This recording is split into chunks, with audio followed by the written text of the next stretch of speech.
Wake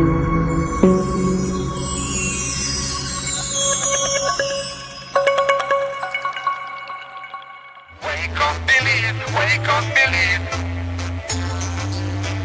Wake up, believe. Wake up, believe. Another day is here. Wake up, believe. Wake up, believe. We gotta keep moving. Na na na na. Wake up, believe. Wake up, believe. Everybody gotta put their time in. Wake up, believe. Wake up, believe. Voice of opinion and place your calling. Be yourself, see yourself. This is a show my people. Believe our hopes so to needless reason. Nobody feel left out is the vibe we dealing. Let's find a solution. Yeah, yeah, yeah. No respect, unselfishness and cooperation. That's how we need to build a strong nation. We are the people to make the changes. We are the changes to build a and all the things that we feel happen and not got blue skies. And nothing that people get victimized. Let's work together for better. We got to unite. Believe it, yeah. Wake up, believe. Wake up, believe. Another day is here. Wake up, believe. Wake up, believe. We gotta keep moving. Na na na na. Wake up, believe. Wake up, believe.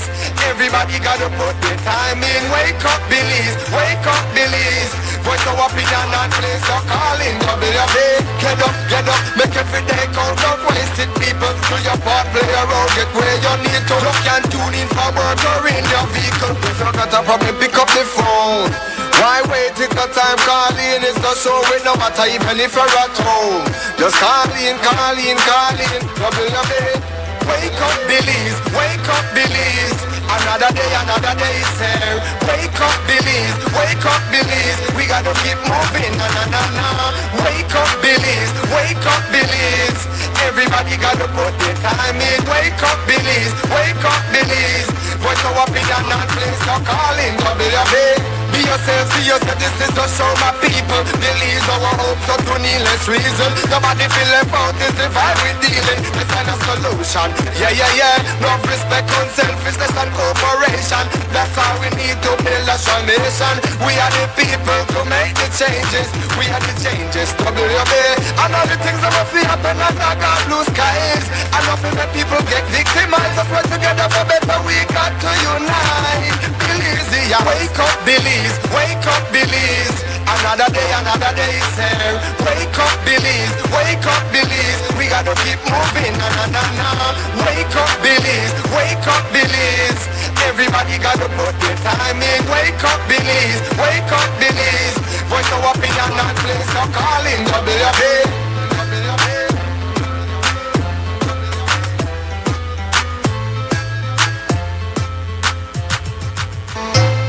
Wake up, believe. Wake up, believe.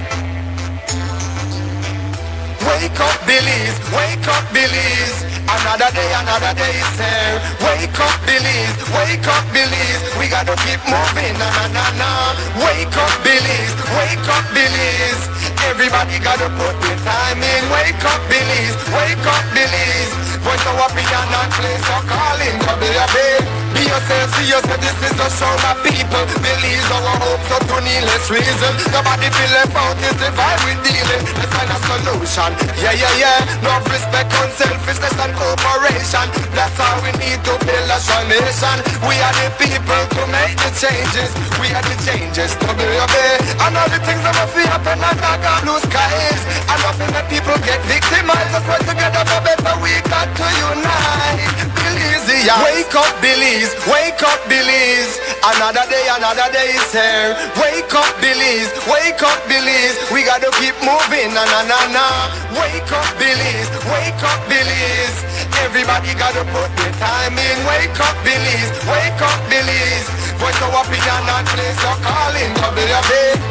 Get up, make every day count. Don't waste it, people. Do your part, play around, get where you need to. You can tune in for work or in your vehicle. If you got a problem, pick up the phone.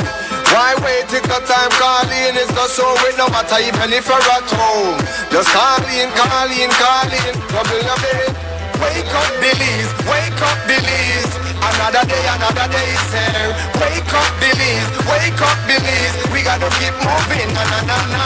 Wake up, believe. Wake up, believe. Everybody gotta put their time in. Wake up, believe. Wake up, believe. Voice of opinion and place your calling. Be yourself, see yourself, this is to show my people. Believe our hopes so to needless reason. Nobody feel left out, is the vibe we dealing. Let's find a solution. Yeah, yeah, yeah. No respect, unselfishness and cooperation. That's how we need to build a strong nation. We are the people to make the changes. We are the changes to obey. And all the things that will feel happen and not got blue skies. And nothing that people get victimized. Let's work together for better. We got to unite. Belize, yeah. Wake up, Belize. Wake up, Belize. Another day is here. Wake up, Belize. Wake up, Belize. We gotta keep moving. Na na na na. Wake up, Belize. Wake up, Belize. Everybody gotta put their time in. Wake up, Belize. Wake up, Belize. Voice of opinion and place of calling. WUB.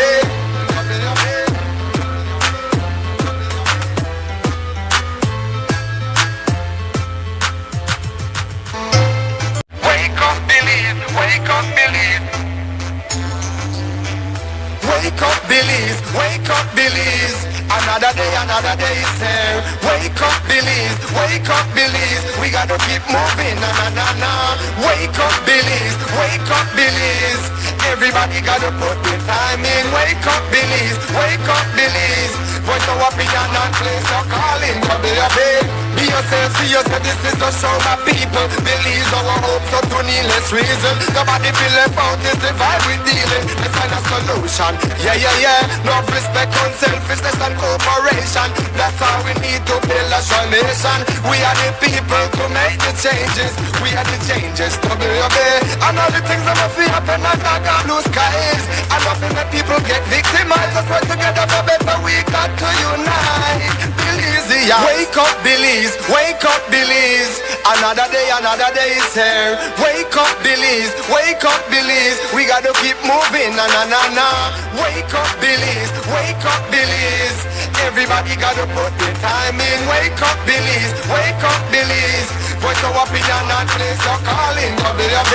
Get up, make every day count. Don't waste it, people. Do your part, play your role, get where you need to. You can tune in for work or in your vehicle. If you got a problem, pick up the phone.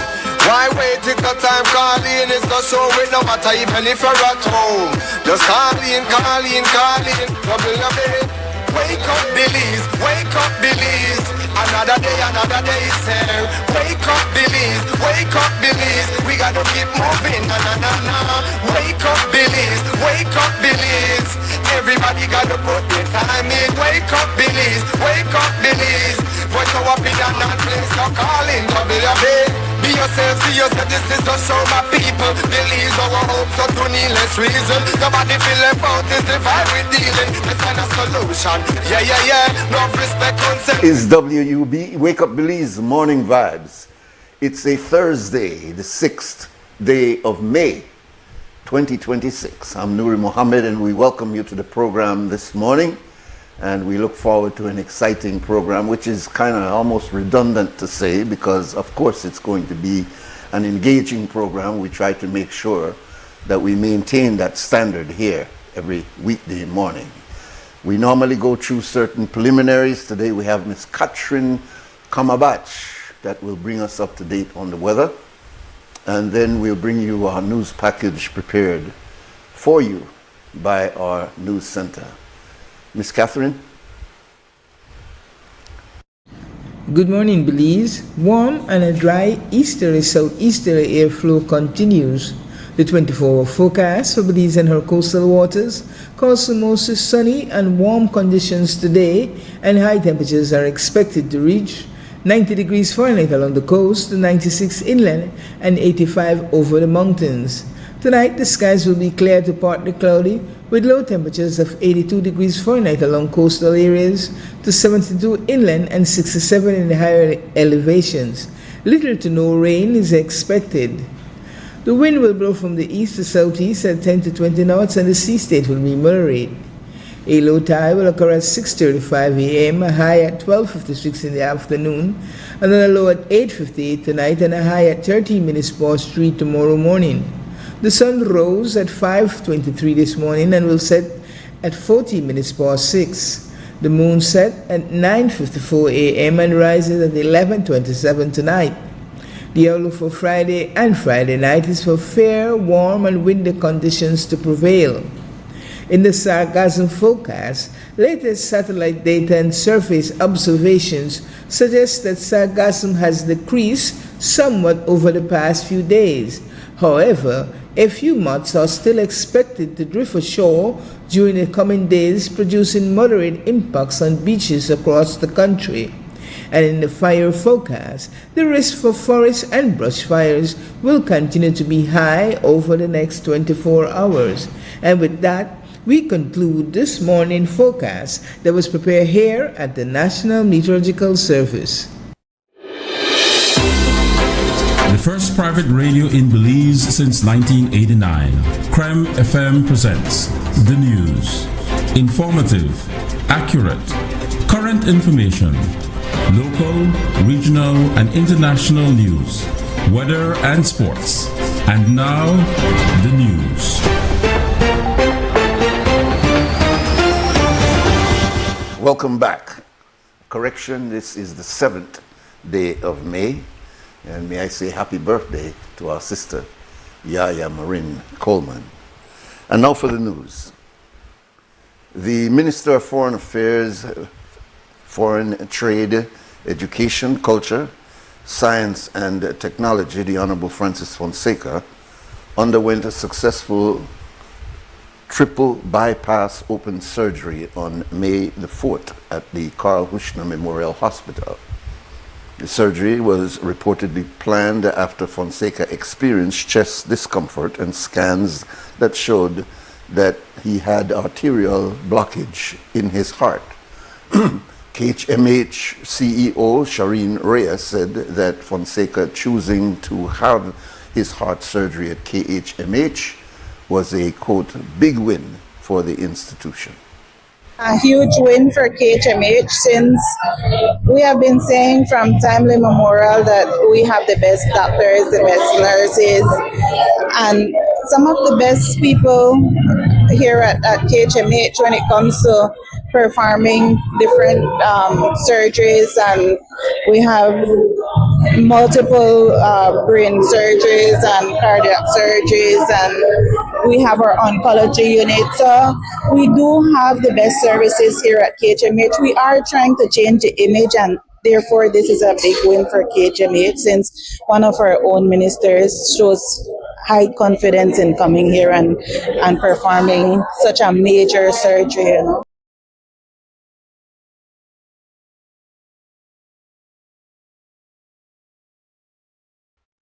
At yesterday's ceremony to mark the start of Nurses Week, KHMH PR manager Tyrone Tillett and said that Fonseca did not listen to the noise in the market. Big events this week, Nurses Week being a really big event, but we're all over the media for the amazing surgery that we performed on Minister Fonseca. This fear is not that we are inadequate at KHMH. Our deepest fear is that we are greater beyond measure. And we step into that light every day. And we're not surprised inside here. We're able to do this. It's no surprise. And I said, you know what? The minister did not listen to the noise of the market. He checked its change. And I said that his engagement with this institution started with a nurse. While he's here, nurses are around him. And on his will to leave here healthy, nurses will be there. Nurses are a part of every movement in this facility. So we salute you, we welcome you, and I am proud to see this room filled with all of you guys here. That is a testament to the changes and operations. Last Friday's Labor Day rally, Ella Waite, the president of the National Trade Union Congress of Belize, railed that the Prime Minister had not kept the promise, the commitment he made last year to hold regular meetings with the unions. No, and I had to say today, because I wanted the workers here today, I'm hoping the nation to understand that we don't take it lightly when the Prime Minister of our country makes commitments to us. We had asked, is 3 months okay? And he said yes, we can meet quarterly. And believe me, our General Secretary had written, texted, called, I have texted, I have called for that meeting, and it has not come to fruition. And I understand there's a lot happening in this country, but the workers of this country, we are very important. And like I said in my speech, imagine if he would meet with us quarterly, there would be less, better harmonious relationship, industrial relationship with us. Meet with us quarterly. That was a commitment. We hold the Prime Minister to that, right? The Christian Workers Unions says that it is in limbo as it relates to the collective bargaining agreement for stevedores.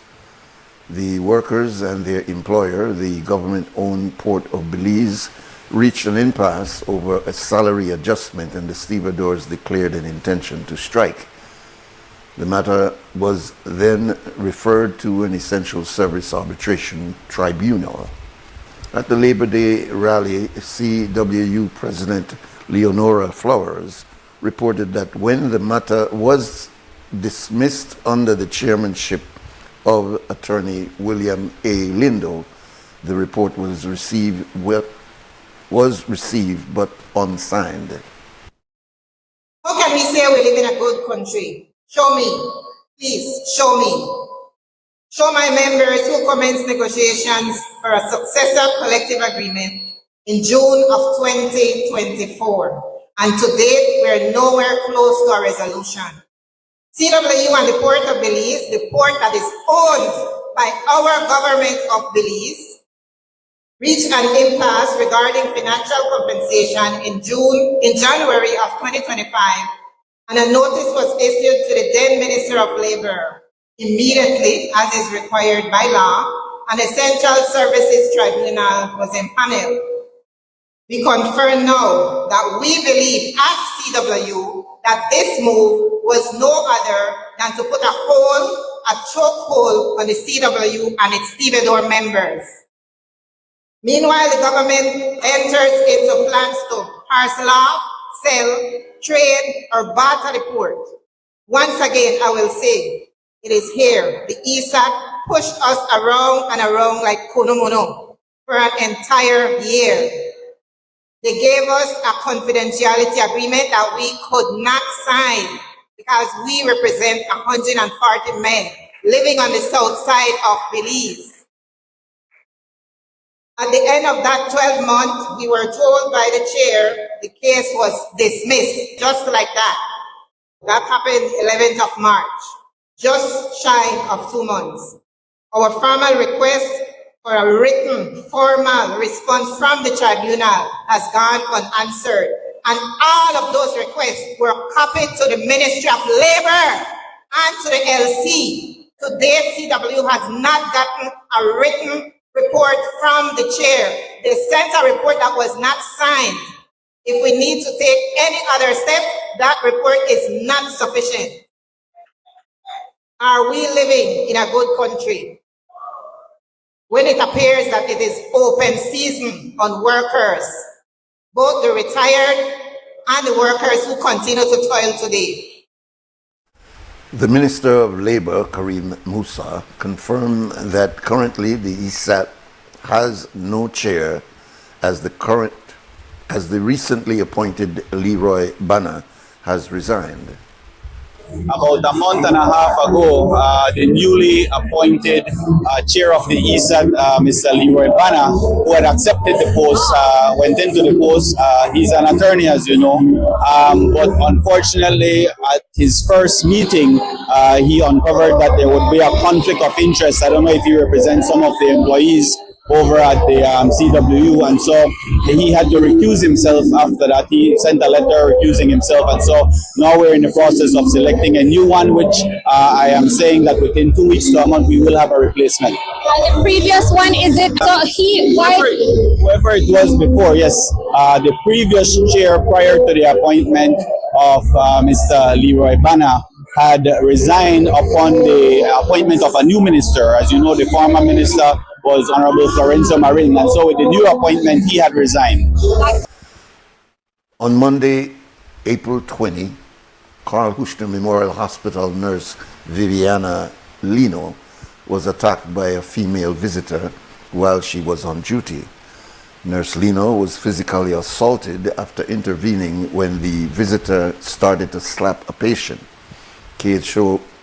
KHMH CEO Sharina Reyes spoke on the incident and shared that security protocols at the hospital has since been updated. That was a very unfortunate incident because anyone would want to feel safe when they're doing their duty. So for somebody to attack Nurse Dina just for doing her job to ensuring that her patient was kept safe, and for her to be able to, because if anybody knows Nurse Dina, she's a very petite person. She's not anybody that you would fear going and approaching. So for her to stand up to the individual that was abusing her patient shows the strength and the type of person that our nurses are here at HMH. Are you able to say if there was any change in protocol since that incident? There have been change of protocols. If you go on surgical ward, you'll see that there are changes. We have a security present directly outside of the ward. That person is to ensure that whosoever is going there have the requisite pass, and that if anything happened, it would be quick responding to whatever incident may occur. And that is our news package for this morning. There's more news coming up after the morning stew. That would be a little bit after 12 o'clock. Another update at 3 o'clock and a full news broadcast at 5:15 on Creme Radio. Here on XTV, we bring you the news complete at 6 o'clock this evening. It's now 6 minutes to 7 o'clock. We'll take a short break and we'll be back. Our guest is coming in early this morning.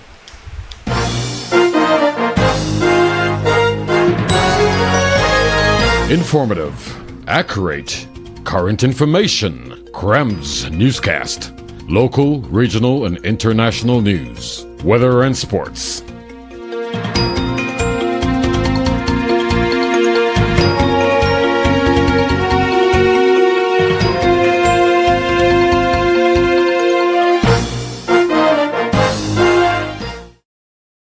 Altoona is one of the most visited Mayan city up until lately.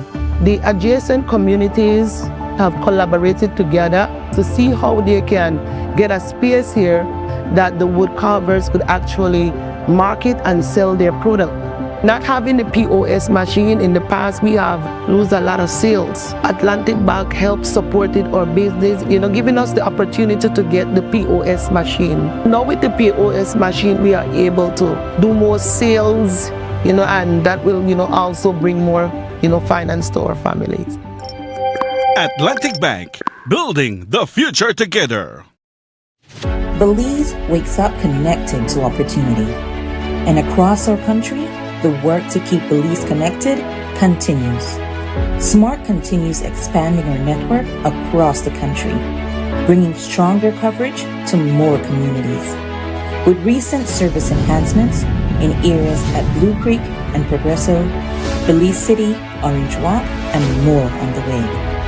We're bringing education closer to home, empowering entrepreneurs to grow their businesses, supporting industries that drive our economy, and keeping families connected wherever life takes them. With every expansion, we are investing in the infrastructure that moves Belize forward.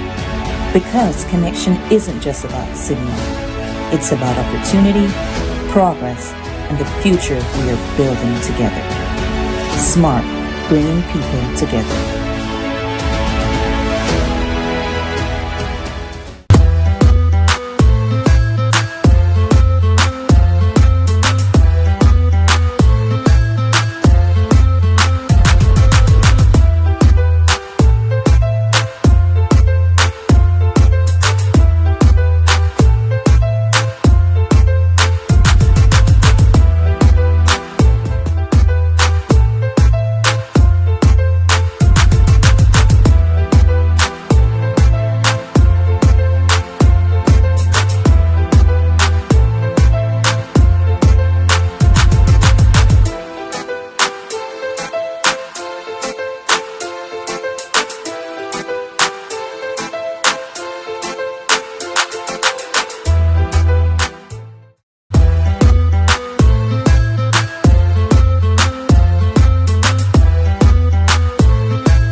right, welcome back. This is WUB, Wake Up Belize, Morning Vibes, and we do have a guest coming in, but we will open the phone lines and receive any calls that you may have on issues that you do have to bring forward.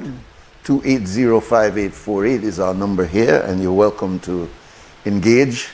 280-5848, and we welcome you to engage as we do every weekday morning here. As you know, we do have a guest, as I said, but we normally like to begin the conversation with what may be on your agenda.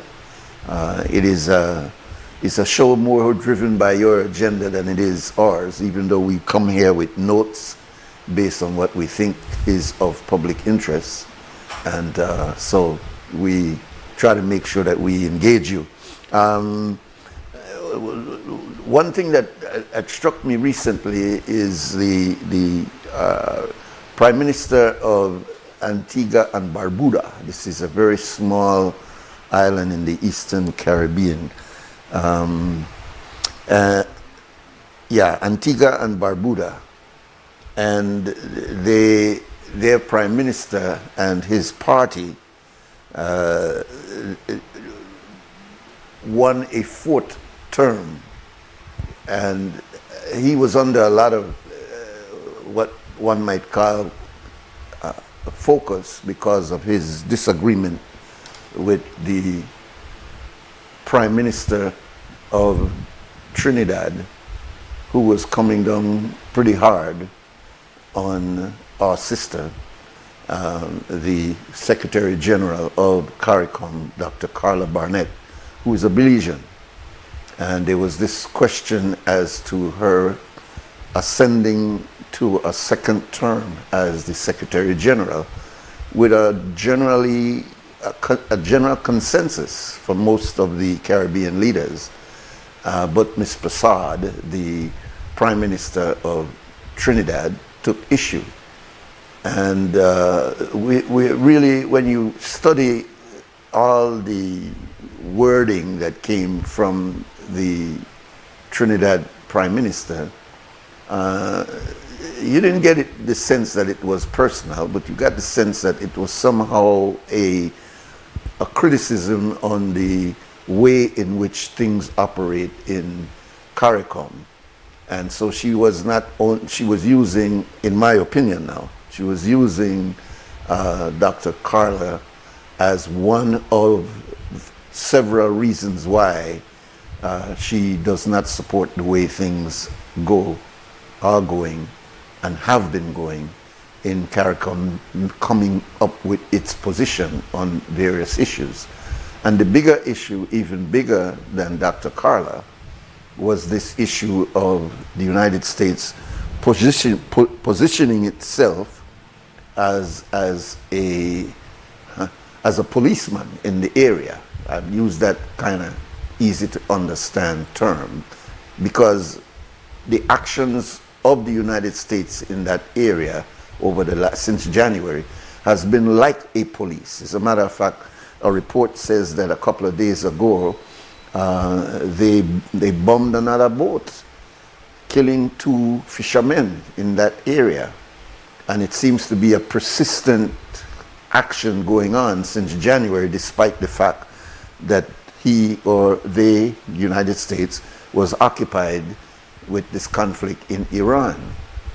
And the Prime Minister of Antigua criticized Prime Minister Prasad, and there was a little biff between the two of them in his disagreement with her, and basically saying that he disagrees with the United States position in that area. Anyway, he went to the polls, some suspecting that he would not win, but he and his party won overwhelmingly, and it is now a 4th term.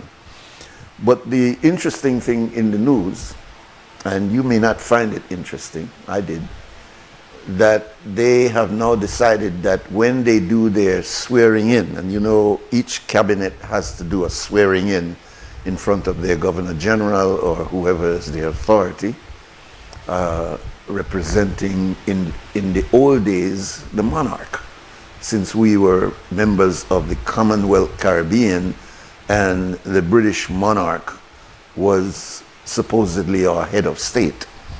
And so we would pledge allegiance in the Caribbean. Even though we were independent, we would pledge allegiance to Her Majesty the Queen, and now it's her son, Charles III. But Antigua and Barbuda, in the history of their country, have now put that swearing in or pledging to King Charles aside, and they are now pledging to Antigua, the Constitution of Antigua and Barbuda, and the people of that country. Whether you know it or not, Belize was far advanced, and Belize is not and has not been swearing allegiance to the Queen when our cabinet is sworn in. We pledge allegiance to the people of Belize, to the Constitution of Belize, to the sovereignty of Belize, and so we were way ahead of Antigua and Barbuda. And several other countries within the Caribbean region, former Commonwealth or still part of the Commonwealth Caribbean, still pledge allegiance to His Majesty King Charles. And of course, when his mother was the Queen, that was our pledge. Could you imagine that after these years of independence, that in fact we would still be attached in that way, that we would be saying, you know, that we give all our loyalty, etc., to the King of England, even after we have achieved independence. So it caught my eye, and I thought that was very interesting for us to, in 2026, still have countries within the Caribbean region that is in fact pledging allegiance to the King of England in 2026. But maybe some people may not have a problem with that. Maybe some people think that's a very good idea. There was a lot of pomp and circumstance of King Charles traveling into the United States, I think it was last week, and a lot was made out of that entire scenario of him visiting varying areas. What was interesting to me was not so much his speech in the what you call the Congress, the twin houses of the Congress of the United States, and his various visits with personalities within the he went to several states in the United States, not only Washington, D.C., but I think he went to Baltimore. He also went to New York. But it was interesting to see his visit in Harlem, in New York, where he visited primarily, he went to several places, but the one that caught my attention was an urban gardening program in the middle of Harlem, which was done by an entrepreneur who was successful in his business but wanted to do more. And so he found an abandoned lot in Harlem, had it cleared out, and started a program with the schools in the area to do urban gardening. And that program has been so successful that they are actually feeding people in the neighborhood, sending their provisions to hospitals, to other places, people in the area that need food and vegetables. It's a very innovative program. It's within the middle of New York, where you would not, you know, who would think you would find any kind of growing of vegetables and plants within the center of a city, an area like Harlem. But he did. And it was such an extraordinary program that they invited the King of England, Charles III, to in fact go and to engage with the young people. And it was interesting to hear him engaging and seeing these young children, probably not more than 10, 11, 12 years old, speaking up very intelligently, explaining to the visitor exactly what they are doing and understanding the very science of what they were involved in, which is very, very good. Take a page. We here in Belize have been doing more and more focusing on trying to get our children involved in exactly that. We should have been doing that all along. Those of you old enough to remember that we had a program called REAP, I believe, not LEAP, it was REAP, it was the name of it. Anyway, it was a program that was introducing young people to the very idea of production, of using your hands and bringing forward vegetables and fruits, etc. And as I said, I don't know that that program is still active, not by that name, but I know that there are several schools that have introduced growing programs in their, as a part of their curriculum to try to allow the children to become sensitized. And we need that.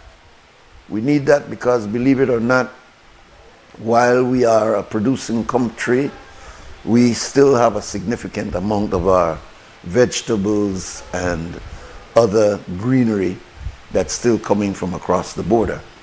So we can, in fact, do a lot with a program like that urban growing program that we see there.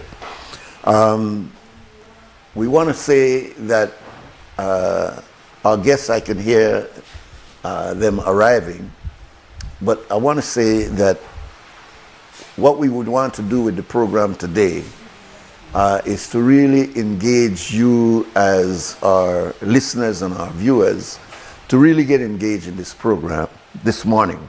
Why? Because our guest is not somebody that really is a stranger to you at all. In fact, you know better than you know me. He was one of the pioneers of really engaging Belizeans in bringing their concerns publicly. We were always on the street corner talking about our business and making it very clear and plain. We don't open pocket person or people when it comes to nobody listening.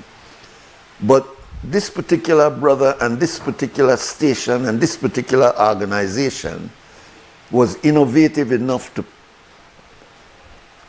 produce a program and make sure that Belizeans had a voice. And this brother was the brother who pioneered that. I don't think that there was any other talk show person before Mr. Dicki Bradley. And he had a very innovative way in which he was able to engage on most of the issues affecting us. A lot of it was political, and it gave us an opportunity to be able to call and talk about people where they do we wrong. And as long as we don't call no name, and it became extremely popular. Anyway, he's moved away from the talk show forum and gone into a different forum, a legal forum, where he's doing almost the same thing at a different level, meaning trying to educate people on the issues of the law and what it means to stand up for your rights. But I still don't think that he is in the element that he ought to be in. I believe that Mr. Bradley ought to have his own regular, weekly conversation with the public. He is versed in so many different areas of our development in Belize, not just politics, but several other areas. Anyway, I have tried to make it a habit to bring Mr. Bradley back here nothing less than once a month. I don't know if he realized that yet, that I got him caught up in our, how do you say, make him an offer that he can't refuse, that he has accepted. Welcome, my brother. Good that you're Morning, here. morning. It's a beautiful morning that the Lord has made. Yeah, it is indeed. This used to be the official holiday period for school. This is where I'm going to tell somebody. You mentioned? Okay. Yeah. No, I never said it today. All but right, that yeah. indeed is when it, Because May this month. because this is when we have the best of our weather and the best of our fruits. Yes. All kind of fruit, custard apple, Everything they know. cocoa plum. When last we eat cocoa plum? No, boy. You have not been to the Keys. Well, Yeah. my Sea last grape. cocoa plum was from Kikaka. What? No, cocoa plum not sweet. Oh, okay. But this is the period for the fruit, no? We changed because our people had started migrating to the United States after Hurricane Hattie. And their holiday, what they call summer, literally a summer when their weather is good, we would not be able to make a trip and visit family. What's the background of that? Sorry to interject, because I'm sure that a lot of us have not gone over that for some time, that we used to have our holiday at one time. What was the reason it was changed? I heard that it had a lot to do with trying to align with America. With American education system and giving us summer, which we don't call summer. So do you know the background of that? Was it an official position? Well, I don't know, but I can surmise. The original situation is that, of course, the British owned the country. We have grown up to love. And so we used to, even the few cars that were available, we used to drive on the other side of the street and the road. People don't know that the steering wheel was actually to the right side. Yes, right. As we began to fall more and more into worshiping the United States of America and adopting more of their ways and thinking and so forth, the vehicles that started to come here didn't come from England. We started getting American vehicles, and they drove the steering wheel on the left-hand side. And many other things, no? So basically what happened is it suited the British people who were here. If there's going to be a holiday, why don't have it when the weather is fine? In the summertime when the weather is fine, you can step right up and touch the sky. So I think that is where that comes from. And eventually we switched because we were more closely aligned with the United States of America. Many girls used to chase behind, and vice versa, the British soldiers who were stationed here in a fairly good number. It is my view that Ladyville, the village that is perhaps the biggest one on the Northern Highway, that was able to grow and develop so rapidly because, one, the Lee Airport made it right front of Ladyville, and then you had this large contingent of British soldiers, and their money was like 4 of a pound. They call them money 1 pound, pound sterling. 4 Belize dollars was one of their dollars. So although they were soldiers, poorly paid in terms of the British, but then get down here, they're 4 times bigger than they are at home. And so you had the British soldiers, and then on Wagner Lane, famous Wagner Lane, the most crowded lane in Belize City, never quarrelsome like Water Lane. Quarrel always did a Water Lane. But Wagner Lane, many you could hear when parents are scolding the young ladies just growing up, when they said in the smelling jars, you're the third woman too quick, they would encourage them to try and link up with a soldier because they want them to improve their color. You should try and improve your color, because they're only them black people from so on. So the British colonial indoctrination was brilliant and excellent. Guess what? I was wondering before when you said the name Ladyville and you were associating it with soldiers. The development. I started to say, I wonder if Ladyville. I know they used to call that Mitchell Estate. Because of the Mitchell family. There's an area still referred to as Mitchell Estate. So I said, well, how he will turn Ladyville? Is he leading now to say this was where the ladies were or whatever. Anyway, no, I think it's the Lady of Guadalupe and one of the saints that were there, but it just grew so quick because jobs were available, you could go. And then they had dances as well, you know, the soldiers them. And they had a very famous bar up there in that area. Yes, and a famous whorehouse. Yes. You can't have lots of soldiers, you can't have lots of men. And not cater to their sexual depravity, if I could borrow them old words, you know. There was a whorehouse on Regent on Northfront Street. Yes, special club. I know, I'm nearly call the name, not call people name, not call people name. But I nearly call the name. It was a famous Vida Alegre, The Good Life. That's right. Yes, and you could pay, I don't know what was the fee. They have never paid to go have sex in any house. But you notice how people used to walk on the other side of the street. Yes, I don't want to close to the sin. I don't want to close to the sin. I could give a joke about that place, but I won't. In any event, I wanted to also, since you asked me, I wanted to jump fast forward. That I think one of the many attractive things, one of the attractive things about the United States of America to us, remember now, we don't want colonial nothing. Once they got enough of exporting alligator skins, mahogany, chicle, where you get chewing gum from, and a couple other things, turtle was a big thing. Once like that passed, we were on our own. We were just left to live in squalor. I want to jump in because I don't want it to pass and get your comments likewise. That was a major move on the part of Francis to decide that he would stay in Belize and get a triple bypass surgery. That is amazing.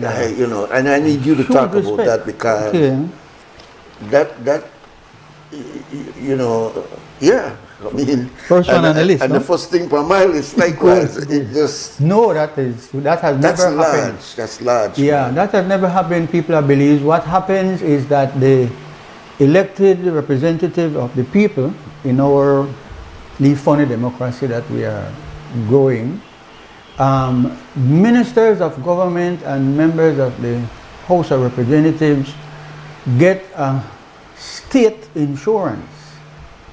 The state pay money for you to be insured. When you stop being minister, when you stop being elected representative, you don't get that. That ceases. So that encourages and helps and assists the politicians in office, and I think it should be extended, if it is not, to those who are elected but are on the opposition side of the house. In any event, that is an encouragement to you, and it's also a big help that when you are sick, a big chunk of your expenses are taken over by an insurance. We don't know all the details, but when I received a text to say that Honorable Francis Fonseca had made a decision that he was satisfied and convinced, and given the urgency of the situation, that Belizean doctors, with their Cuban help, that we can provide incredible bypass surgery for the heart. That is something where in Belize, once upon a time, you just die. Like many other things. So the fact that a high-ranking minister of government, who's probably a 5 times area representative, made that decision to put his life in the hands of Belizean medical science and expertise, says a lot of things. As Mr. Nuri is saying, the biggest respect goes to him to take that chance, because he could jump on an air ambulance and be in Miami in an hour, in 60 minutes, and change time frame. It also says that the unfortunate incidents that occur at the Belize major hospital called KHMH, that we need to find a way to compartmentalize those things and look at the donut and not the whole. We need to watch the good things while we continue to learn and improve on the bad things. Wherever there are human beings, there are going to be mistakes. That's why we must always remember, with the police department, there are going to be rogue police officers. There are going to be officers who, once they put on a uniform, then change. Yeah. Then turn something else. But I wanna say, because you're touching on something very important that you said a lot in just a few words. Firstly, Belize has one of the best cardiovascular surgeon in the Caribbean, headed by Dr. Koi, who was in Jamaica. Yes, and who was in charge of KHMH at one time. Yes, and this is an outstanding surgeon, and he is a heart specialist. So, you know, if Francis had chosen to go somewhere else, yeah, you don't meet anybody better than exactly. Yeah. But here's my point, though. It's not Good so point. much Francis as it is the way we done with self, man. All right. Take for example, right now, if you look at the statistics meaning the figures on the ground is saying that our crime situation is not out of control. But you ask the average person, why them police and why this crime and why we can't get rid of crime? So isn't there something in us, maybe it's a cultural thing, so that we look down on our own situation more than we look at. So therefore somebody would look at Francis and say, boy, what a crazy move. Why are you going to go kill yourself? That thing is kill her. Spend money. Yeah, you know. So there's something to be said not only about Francis's decision to do his surgery here, but also about how we deal with our own issue. And he would know, first of all, that particular minister would know more about the quality of the hospital than the average person out on the street. But you know, your question is a big question for a big debate. A portion of what you are articulating is in fact something we have been indoctrinated by our colonial experience, because the whole purpose of colonialism is a foreign country, a foreign people with their foreign culture and their racist and biased view towards non-white peoples, is that they would be teaching you openly as well as subtly that you are inferior to them, and that is one of the reasons why they are your masters. Before the colonial approach towards non-white peoples, there was the imperial approach. There was the outright naked use of force. I am stronger than you, I attack you, I succeed, and I conquer you, and I own you. They used to own. Oh, yeah. In fact, recently, the one and only, there's nobody like that, Donald Trump, begs with the Prime Minister of Britain for not doing what Britain usually do. Britain is a lapdog to the United States. There's never a war the Americans don't get in that the British no jump in, because they will get some contracts, they will build some planes, and they will make money. War is about make money. Because, you know, there's a song when you and I were growing up, war, what is it good for? Absolutely nothing. No, it make a lot of people rich. You got a lot of money in war. So some of it is that we grow up with this view that was in our parents, our grandparents, our great-grandparents, that them people, they're superior to me, and they're on higher levels. I just mentioned her and I was telling a girl, try lighten your color, try get a white man, try again, then call him limey. They don't like beard, you know, them people, but anyhow. So some of it is that, but also, Nuri, a lot of it is born by our own experience, the experience of our parents. Let me tell you one that brought to my attention. After Hurricane Hattie, the one and only bridge, swing bridge, couldn't swing. Apparently it got, something went wrong with it, and then Belinda was not practicing his magic at that time. And so what they had to do is they put a temporary cross across the river. It was referred to as a pontoon, where they used two barges and try to keep them steady and so on. Sure enough, what Creole said, pontoon killed some people. People think awry, and people drown. And that type of thing is our own experience. Once you give me something, you aspire. Because you know, when the city council was putting up some contraption by Yabra Bridge, which they told the nation, the city, when it rain hard and water come, that one suck out water. People pass and see it already here and say, that's not working. Dicki, and just waste my money. Sure enough, that's not the work. So and we could give you 1,000. We predict it. We predict. Hence the reason why everybody would drop the jaw and say, why would Francis go there? Choose to go in a situation like that? Because unlike them, but like me and you, Dr. Cowie, who is the brother of the former minister, I think he's still a senator, Chris Cowie. They are brothers, you know. Okay. Well, they talk like either their uncle or something, but that kind of people, this is another thing which we don't appreciate, right? Yeah.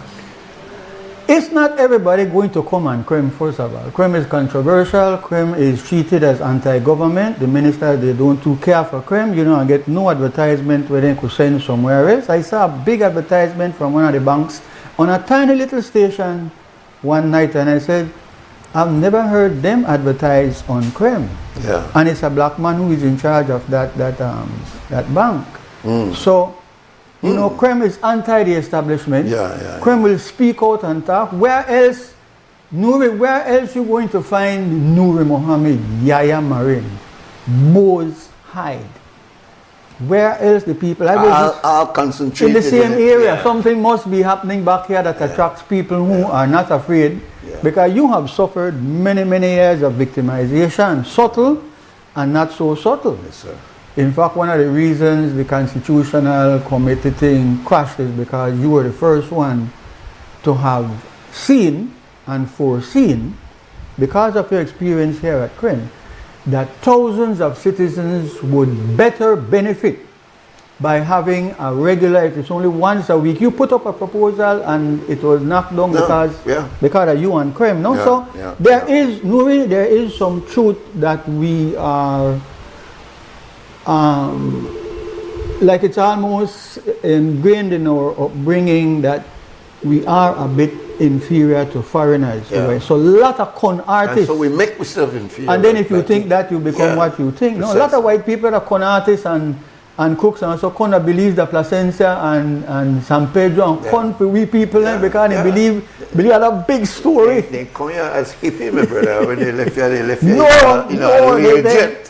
Some of them are America's most wanted. Listen, we need to take our first break for 2 cents scam. We come back, we got a long list of things. I want to talk to Dicki about this billboard in Belmopan that seems to have some of the churches up in a roar.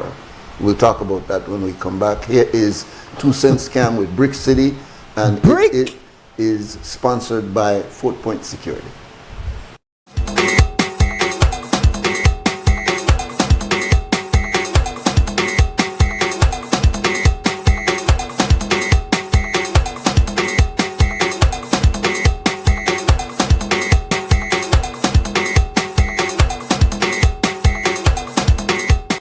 Watching WB, and this is XTV. I gotta say a big respect to our sponsors, 4 Point Security.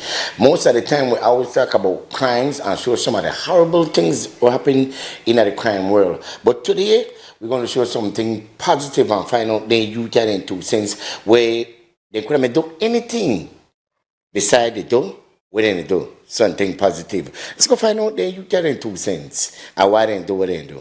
You get trouble, right? You don't get trouble. What class you in now? Third form. Third form. Where you want to be in life? A technician. That's your 2 cents.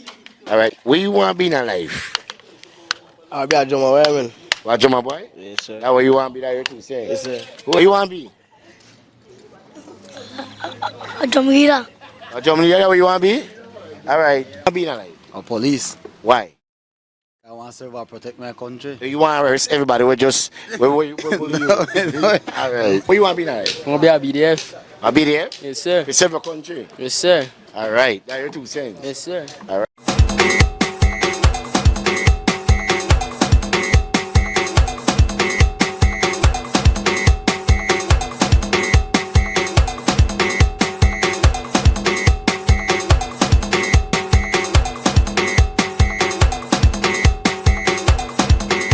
This Mother's May, celebrate the woman who makes the house feel like home all month long. Great deals like 15% off bathroom and kitchen fixtures from Moen, Hansgrohe, and Duraflow. Plus, 15% off Hispasenza tiles, Stormguard windows, and 40% off Sunlight windows. And 15% off Berger paints and huge savings on clearance colors. So come in to Habet and Abet or Brothers Abet, call us or WhatsApp us today and make this Mother's May one to remember. Happy Mother's Day to all marvelous moms. The success of my business means a lot to my family, especially my brother, because I'm continuing his legacy, making butterfly art collages.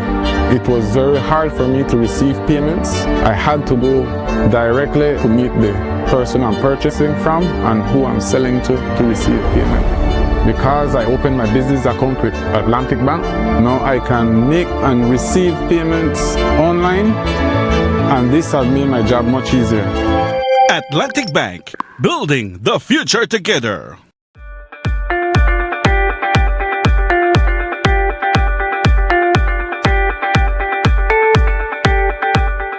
This is a learning experience, and this event is all about you guys.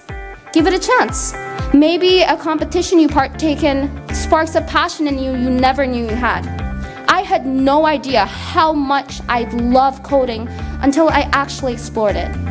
We need more girls in IT. In Belize, analysis supported by UNICEF highlights that girls between 15 and 24 use computers less frequently than boys. Regardless of whether they live in urban or rural areas, regardless of their family situation, their economic situation, or even their level of education.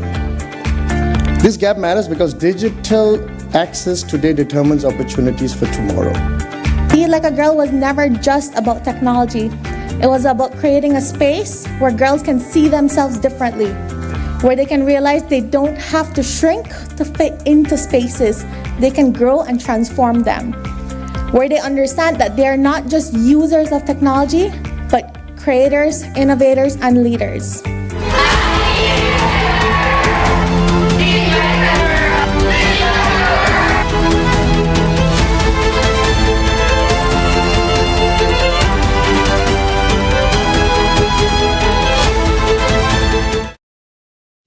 Belize wakes up connected to opportunity. And across our country, the work to keep Belize connected continues. SMART continues expanding our network across the country, bringing stronger coverage to more communities. With recent service enhancements in areas at Blue Creek and Progresso, Belize City, Orange Walk, and more on the way. We're bringing education closer to home, empowering entrepreneurs to grow their businesses, supporting industries that drive our economy, and keeping families connected wherever life takes them. With every expansion, we are investing in the infrastructure that moves Belize forward. Because connection isn't just about signal, it's about opportunity, progress, and the future we are building together. SMART, bringing people together. Electricity is essential for everyday life, but behind every outlet, a lot is happening to bring you safe, reliable, and sustainable energy. Let's start at the beginning. Independent power producers across Belize generate electricity using a mix of renewable and non-renewable resources. Electricity travels across a network of high-voltage transmission lines capable of transmitting electricity across long distances. Electricity then reaches your nearest substation, where it is adjusted to a lower voltage, making it safe to travel on the distribution lines you see in your community. From there, electricity makes its final journey from the distribution lines to your home, providing you with safe and reliable power when you need it. We continue to serve you. When the job calls, you need a truck that works as hard as you do. Strong, reliable, and built for the load. The Jack Freight Truck gets the job done. From the lumberyard to the work site, power your business with confidence. I can count on Jack to get the job done right.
Informative, accurate, current information.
We're back and we want to get refocused. As I said, we want to talk about this billboard that stirred a lot of attention in the Belmopan area. For those, what is on the billboard? Well, it is. I won't call no name of the actual company because not needed. But the billboard is a scantily dressed young woman holding up the product bottle. It is an alcoholic beverage, and the idea is that it's a very sexualized, according to how some people are describing it, billboard. And the protest is like, we don't want that in a Belmopan. I support them. I support them. All right.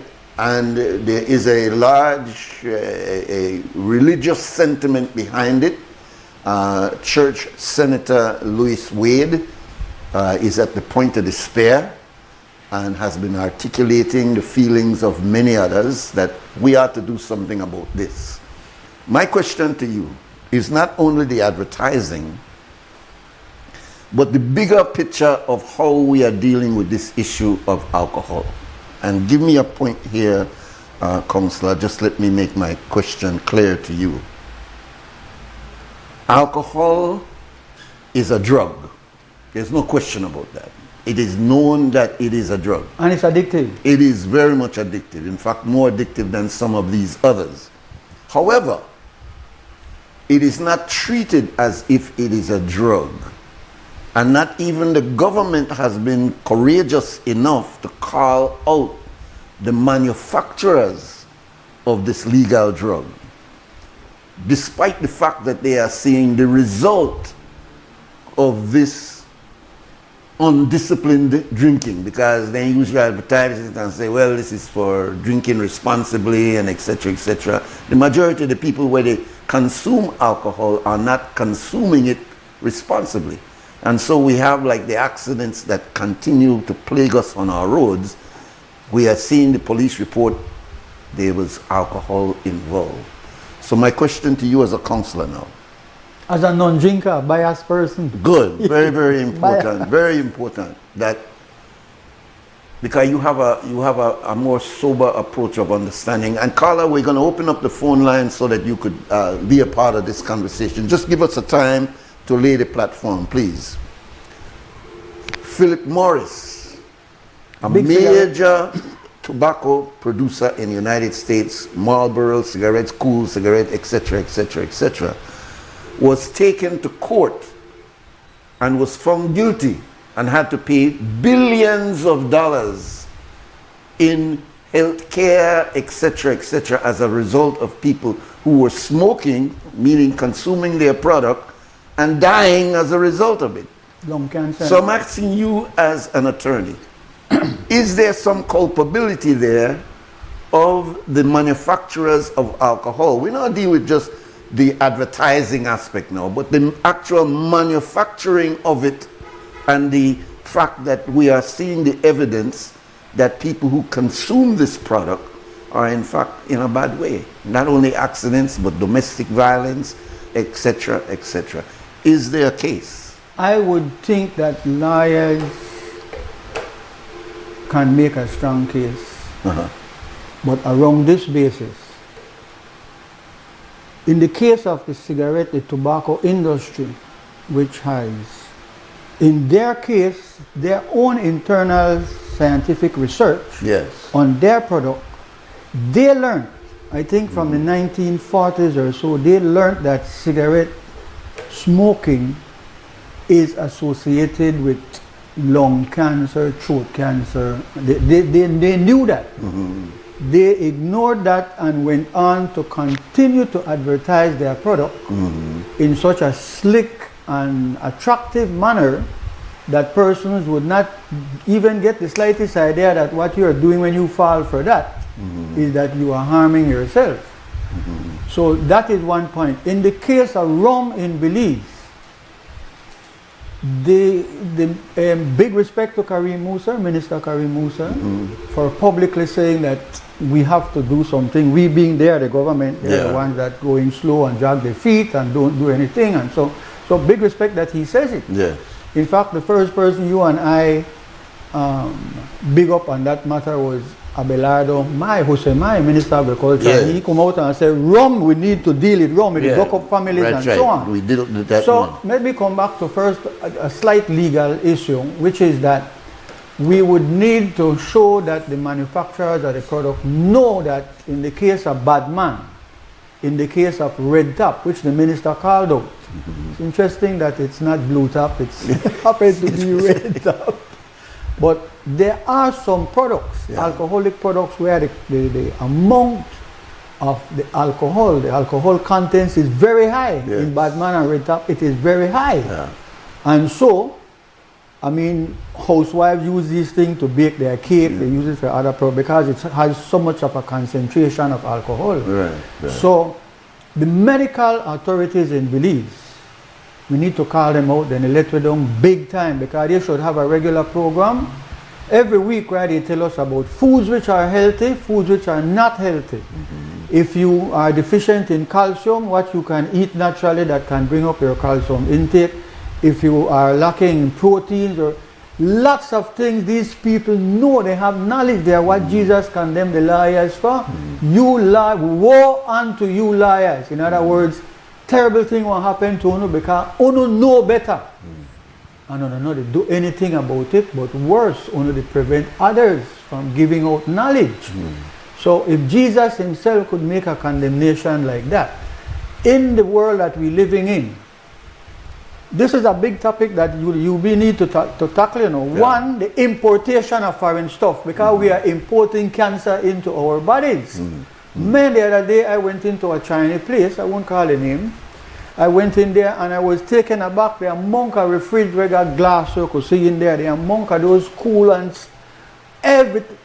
Nuri Mohammed and our brothers and sisters who they listened to it this morning, the amount of imported drinks that stuck up in there. I don't know if they have lots of this, like some of this, so much, so many imported drinks, including coconut water, orange juice, something called Mississippi or Missouri watermelon juice. What the hell is wrong with our government and our people? That you have farmers in Belize who orange, banana, plantain, watermelon, everything go rich. Then even they fertilize the soil is so rich and healthy. And you the drink contents which have in preservatives that are going to lead you to cancer. Not only that, listen, it's worse than that, because it's terrible, man. We should not be drinking or eating anything that is imported unless hurricane smash you up and have to go eat the pig and so. But please, people, please, you have to start. You must remember, every time I brought an apple, because this is the thing where they misunderstand and say, oh, Adam and Eve, no? Adam and Eve, they hide in private, but they want apple they eat. Anyhow. But I don't want you to lose the... No, I want to come back by saying... I want to connect the legal aspect. I want to say that in addition to the fact that we are contributing to our own poverty when we eat and drink imported stuff, the specific issue is that we could make rum, we could make beer. We are making rum, we are making beer. But like everything else, the devil begin at the apple, because the manufacturer senses and knows from the sales which of these alcoholic products sell the most and sell the quickest. And Red Top, Badman are only two are the examples that come readily to mind. Because it's cheap. Because one is cheap, and because it's so strong, everybody could get one high off and one bit of bottle. That's the thing when you pour, you destroy yourself and you don't know. So manufacturers by now would have the information that we, the citizens, have or should have, that very strong alcohol is not something you throw down your throat. There's going to be consequences, my brothers and my sisters. And Nuri, the sad thing about drinking is that because of hard time, because of there are many things that surround this Cinderella syndrome. We all want to be the boy, we all want to dress up like this and look good and have with nails and with hair and so on. So I saw a man with woman fingernail the other day. You brave. It get far. You brave. Yes, man. Where the man here passed away, no Africa to guitar. So the manufacturer who make the rum that Belize, who label it and sell it that Belize, he know that strong rum is not the best alcohol for people to drink. So how do you get that into a legal framework? Well, does he have to have, like in the case of Philip Morris, they may know the research. The science is there. The science is there. We don't have it here. Okay. So you would have to have medical people say, this man developed his cancer as a consequence of drinking alcohol. What about the accidents that the evidence is there from the police report? That rum make them ride like that? And also you couldn't blame the manufacturer, because drinking any alcohol impair your normal senses. Okay. The more you drink, the more it is impaired. You might not realize you to go fast or as fast as you are. But which one of the rum make you do that? You see, and an important legal defense. So there's legal defense is like nobody forces you to drink it. Me not tell you drink that.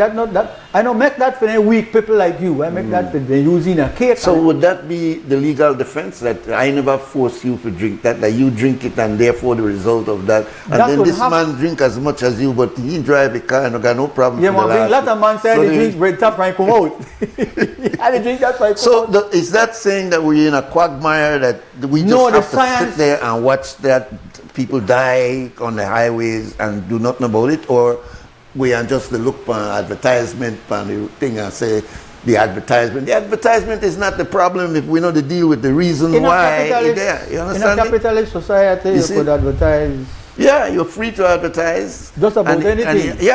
But what I think Pastor Wade and I think so many others are doing is trying to bring a moral equation into our reasoning. We don't want to do that. We don't want to go there because... I support that. No, man, of course we support it. But we know that they're like one who you way. Somebody wants to say, well, why you they touch that? They're like when they touch the weed. When they touch the weed and say, well, they touch the weed, but how come you know they touch the alcohol? Well, then they touch the alcohol, no. That one who you way, you understand what I'm trying to say? You are totally... No, because you know why, me and you know why we should support and the right-thinking members of our society should support, maybe not the churches, but although they should all be speaking with one voice, because in Belize is a unique country. Very unique, in this brother. very unique, disgusting country we have here, can't get the correct leaders. Lord, we pray for good leaders. Hear our prayer. The situation is that from a moral perspective, we have reached the stage in Belize where morality is not of any high currency. But don't you say in the legal profession that you cannot legislate morality? That no, you morality can't. I heard the minister, I heard somebody saying when the minister had spoken, somebody may have said something about they want to increase the tax. They call it the sin taxes. Yes. All the bad things they want to do, they want to increase the tax. Yes. Well, make them smoke weed and put tax on it then. Yes. So that don't help. A man where want smoke, if one cigarette go up 25 cents, he want shot the family for smoke a cigarette. Exactly, sir. If rum go up an extra $1, they want shot somewhere. You, that's the nature of addiction. Because human beings are like that. Can we take a break? Get our next. We're gonna not take no break because we're breaking too long. If we had that luxury, we'll take the break. We'll be back. We promise you to open the phone line. There's somebody that is very insistent that I don't care what you say. I want to talk. No, but please, we're asking you. We're going to open up a phone line. That's the reason why Counselor came in early, to ensure that the last part of the program, it'll be you. Yeah. So please, bear with us. Thank you. Let's go to the break. Let me finish off that by saying,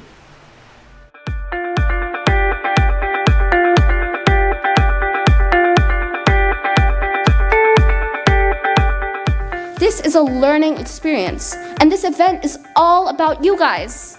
Give it a chance. Maybe a competition you partake in sparks a passion in you never knew you had. I had no idea how much I love coding until I actually explored it. We need more girls in IT.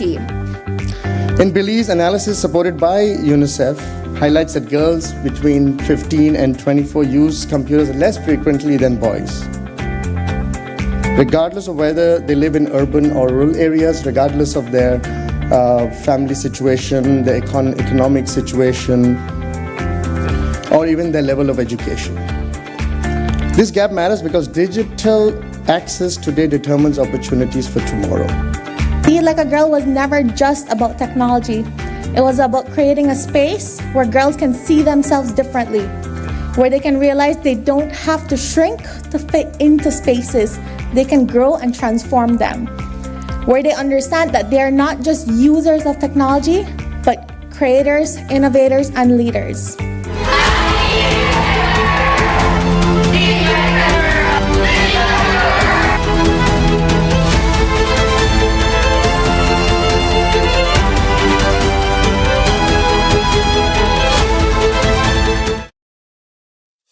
Nando's Wholesale is your market leader in Belize's wholesale industry when it comes to high-quality products at the most reasonable and competitive prices. With over 40 years in the wholesale business, Nando's Wholesale embraces the partnership of the hotel industry in Belize by providing world-renowned brands in wines, seasonings, condiments, and cleaners in industrial sizes, as well as small and large kitchen appliances and equipment.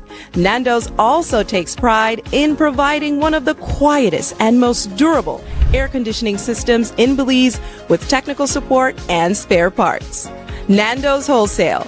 Professional, reliable, effective, and prompt. Nando's Wholesale always delivers. Visit us at www.nandos.bz or send an email to nandos@nandos.bz. Or even better yet, give us a call today at 222-500 or 280-8080 to speak to one of our sales representatives today.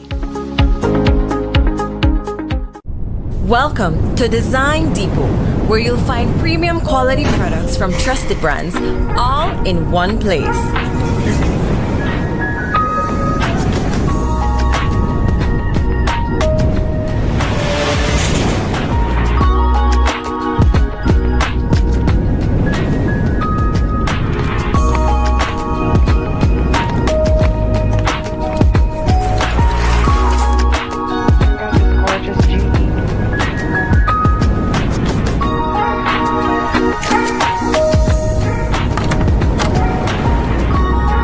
Visit us today for quality products, expert service, and the brands you trust.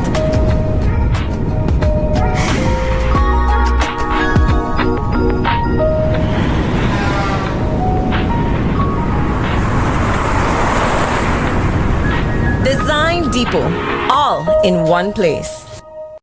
Maria's was planned to open in 2020, and that's when COVID came. I thought the dream was dead. People would come to my house, they would purchase the coffees from there. That gave me the little confidence, like, okay, I could do this. Atlantic Bank, of course, helped me take the next step. Once I had their support, it was smooth sailing from there. This business is my life. It's literally what provides my family with food and employment. I employ 3 family members, so it's really everything for us.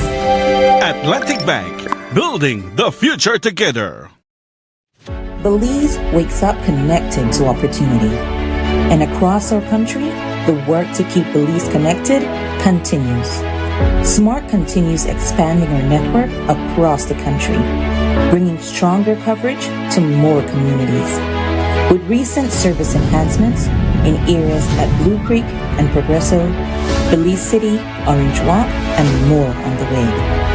We're bringing education closer to home, empowering entrepreneurs to grow their businesses, supporting industries that drive our economy, and keeping families connected wherever life takes them.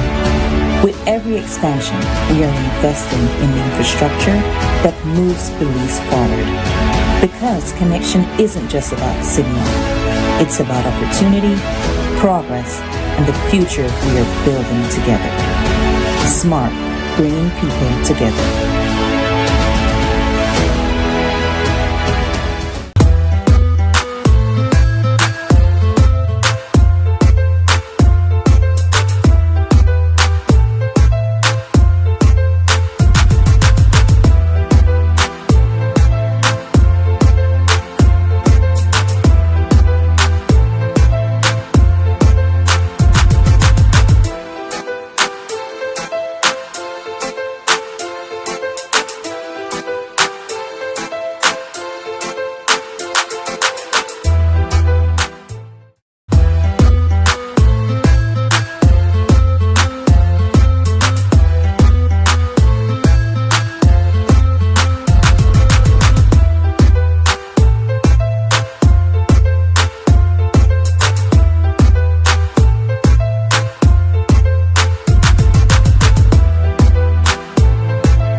Mr. Dicki Bradley.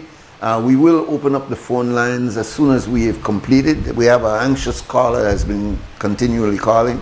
We will open the phone lines. I shouldn't have to say it so many times, but we're trying to get you to... Now to finish up the alcohol thing. Yeah, let's do that. I thought someone had said somewhere on the media that the government is looking at increasing the sin taxes. They call taxes against smoking and drinking and other things. That will not solve the problem. The government have to be a man. The society is facing a serious challenge where it appears, because we are a nation where we not do polling, we not do research, we don't have no data, whatever it is, we just go by what we see, and when we speak to others and they see the same thing, we feel there has to be some concern here. So our view is that in the society there is this view that we are drinking too much, that a lot of time is being spent by the younger generation, the last generation. Let's hope they're not the last generation. But that generation who don't have no kind of anchor. And it's the women who are drinking a lot too. That's the new we can't afford that. The man then are done waste their time already. They are merely sperm donors, and they know they contribute as much as they can and should to the family, to the raising of the children. You and the woman can't get along, the woman and you can't get along, the picnic enough to suffer as a consequence. But in terms of, say, make we tackle the rum drinking mania that is setting into the society, is because on the one hand, Nuri, and of course these are personal opinions, but on the one hand there's too much idle time. People are not doing anything constructive with their time. The government needs to put more money into scouts and girl guides and sea scouts, and we need many of our productive people who sit down home and watch television, not necessarily to hug up the room, to be able to take time out to visit the hospitals, to make a least small contribution there with their time, because no money not there again like one time. But certainly to tackle the alcohol problem that has set in and the spread. When I pass through the villages and things like that, you see the young boy there in front of the Chinese shop, they drink. No, the police go move them, because when they go in and they're going to drink somewhere else. That is not the problem. And that's a sad thing to see in a village, man. Of all places. Man. So, because it's like the virus that affected us in the city has now moved into the villages. Because they say that idle minds are the devil's workshop. But we create the idleness by not having enough sporting activities, cultural activities.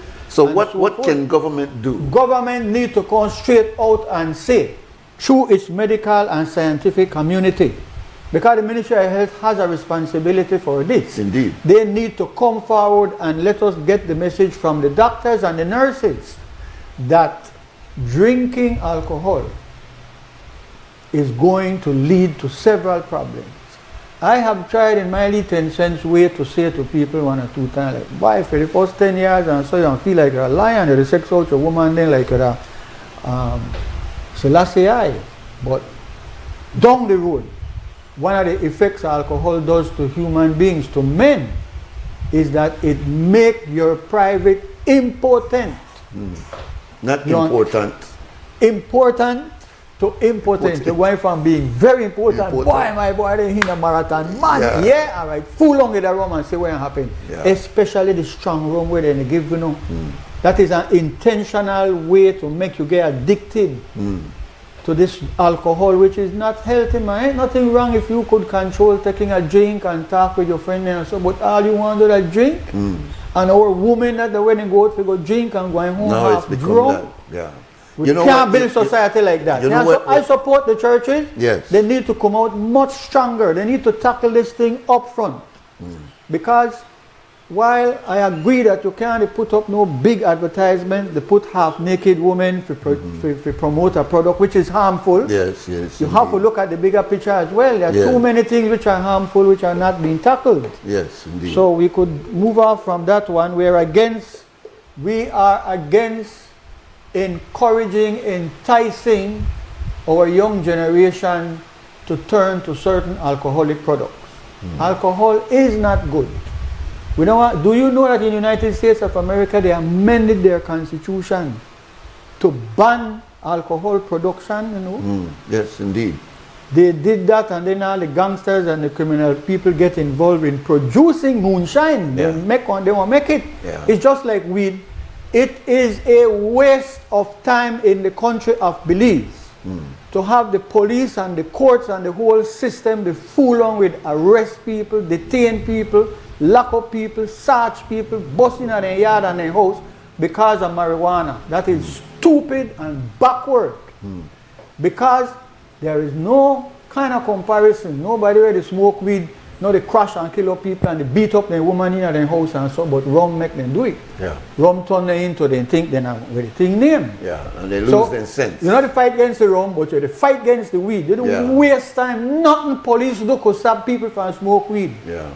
Check? Yeah. We have a bigger problem. I want to look at another thing before we move off the alcohol. Using again the United States as a kind of a laboratory to look at how they have dealt with their problems, because their alcohol problem is worse than ours and have had even more debilitating effect on their society than ours. Ours is moving faster because we're smaller. But America recognized a long time ago. You take, for example, drunk driving. If you get caught as a drunk driver, in trouble?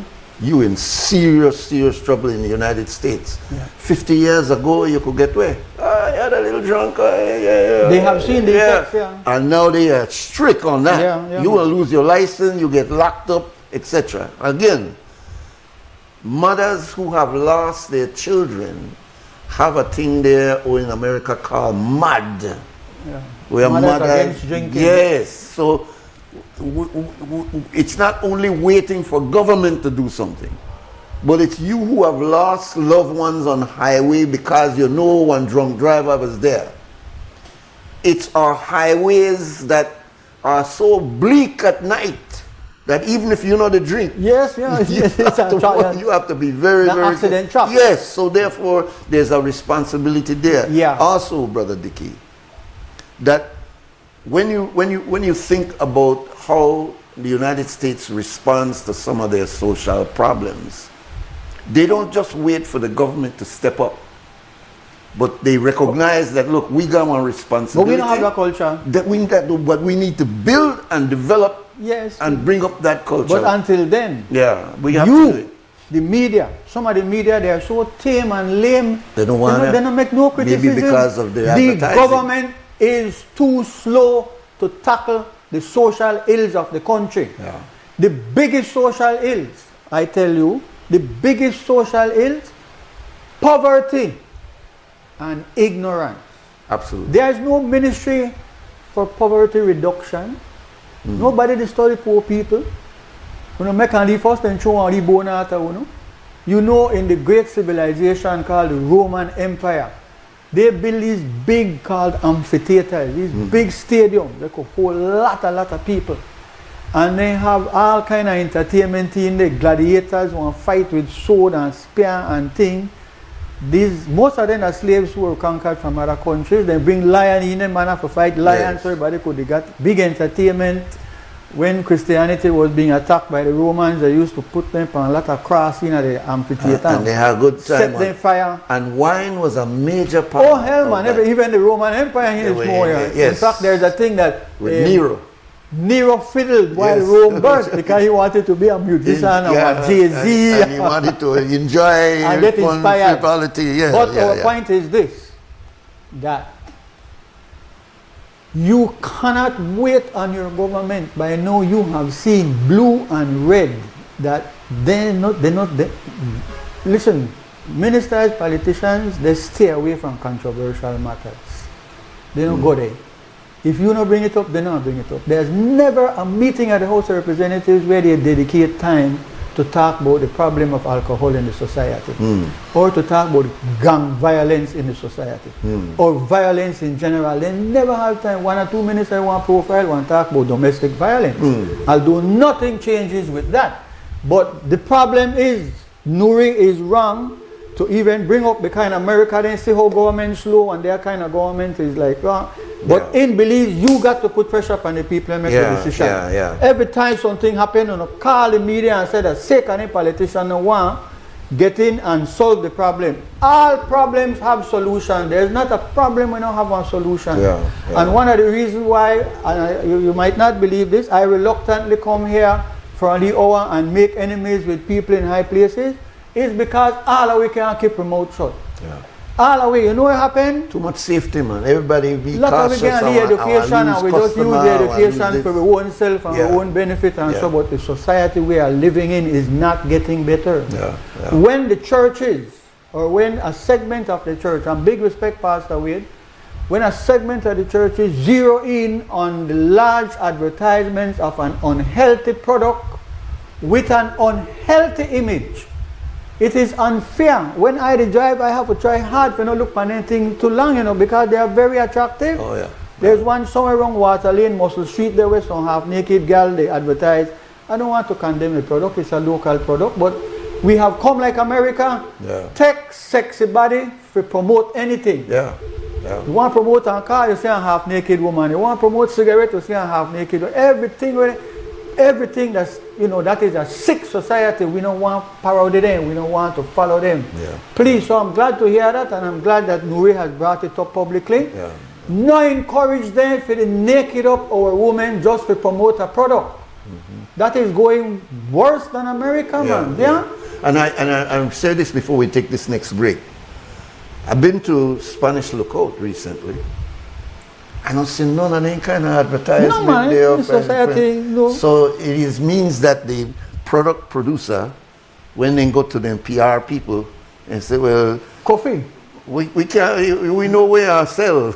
You don't sell a Mennonite. The Creole and the Spanish, they want gin. Yeah, you know, you put nothing up there, you know, because, but as the Mennonite protects their society, we got to have the same conscience to protect our society. We'll take the next break and we'll be right back.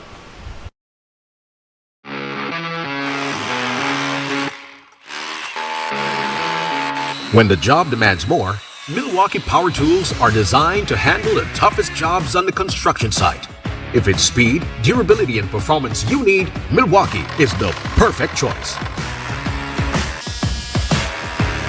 For unstoppable power at an unbeatable price, make it Milwaukee. Nothing but heavy duty.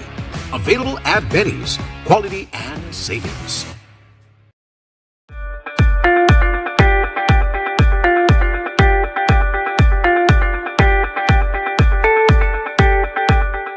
This is a learning experience, and this event is all about you guys. Give it a chance. Maybe a competition you partake in sparks a passion in you you never knew you had. I had no idea how much I love coding until I actually explored it. We need more girls in IT. In Belize, analysis supported by UNICEF highlights that girls between 15 and 24 use computers less frequently than boys. Regardless of whether they live in urban or rural areas, regardless of their family situation, their economic situation, or even their level of education. This gap matters because digital access today determines opportunities for tomorrow.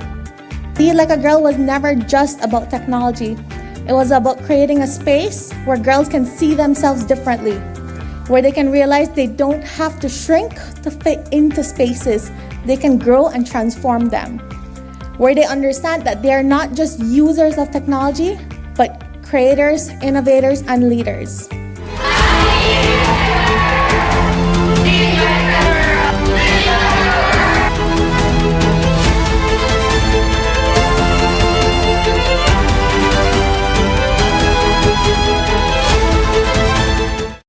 Altoona is one of the most visited Mayan city up until lately.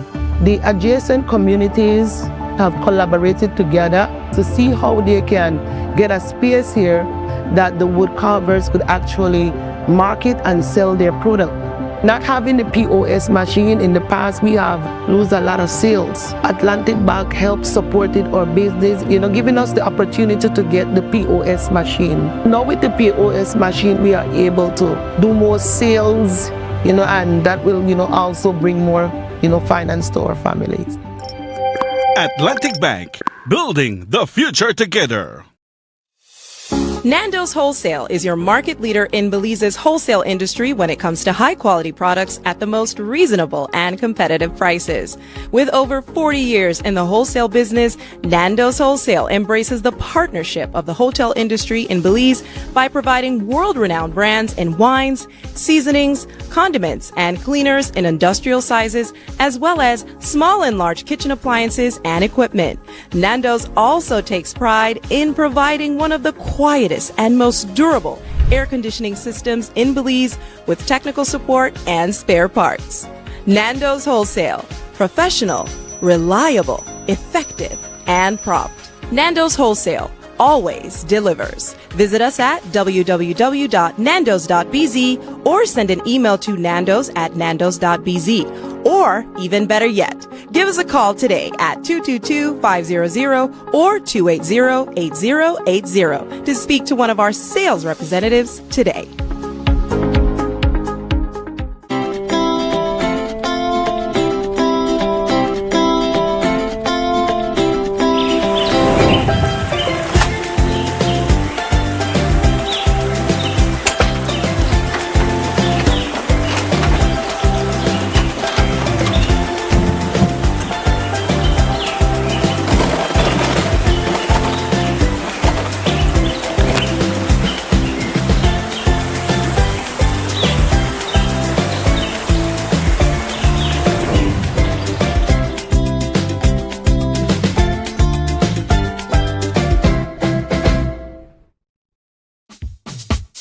Whether you are a busy person or stuck in traffic or having an adverse or very demanding circumstance, tension builds up, causing you to be stressed out.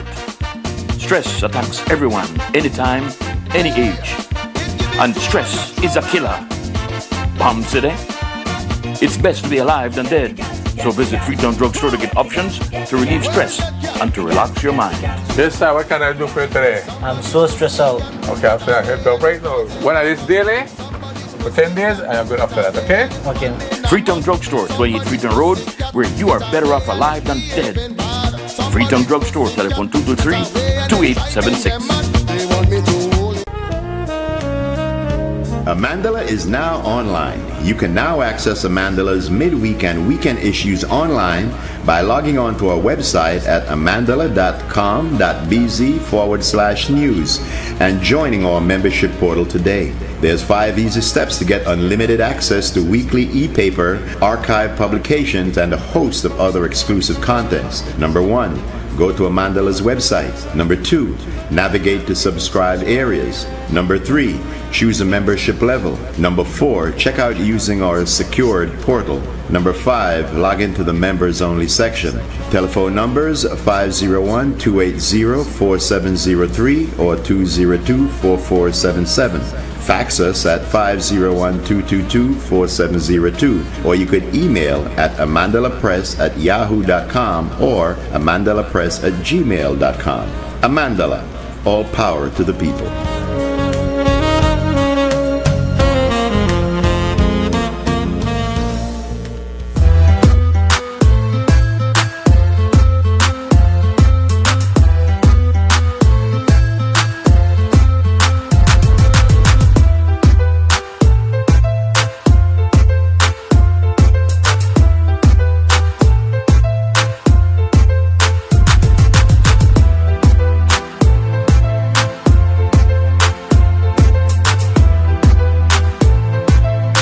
Welcome back. This is WUB, very exciting conversation.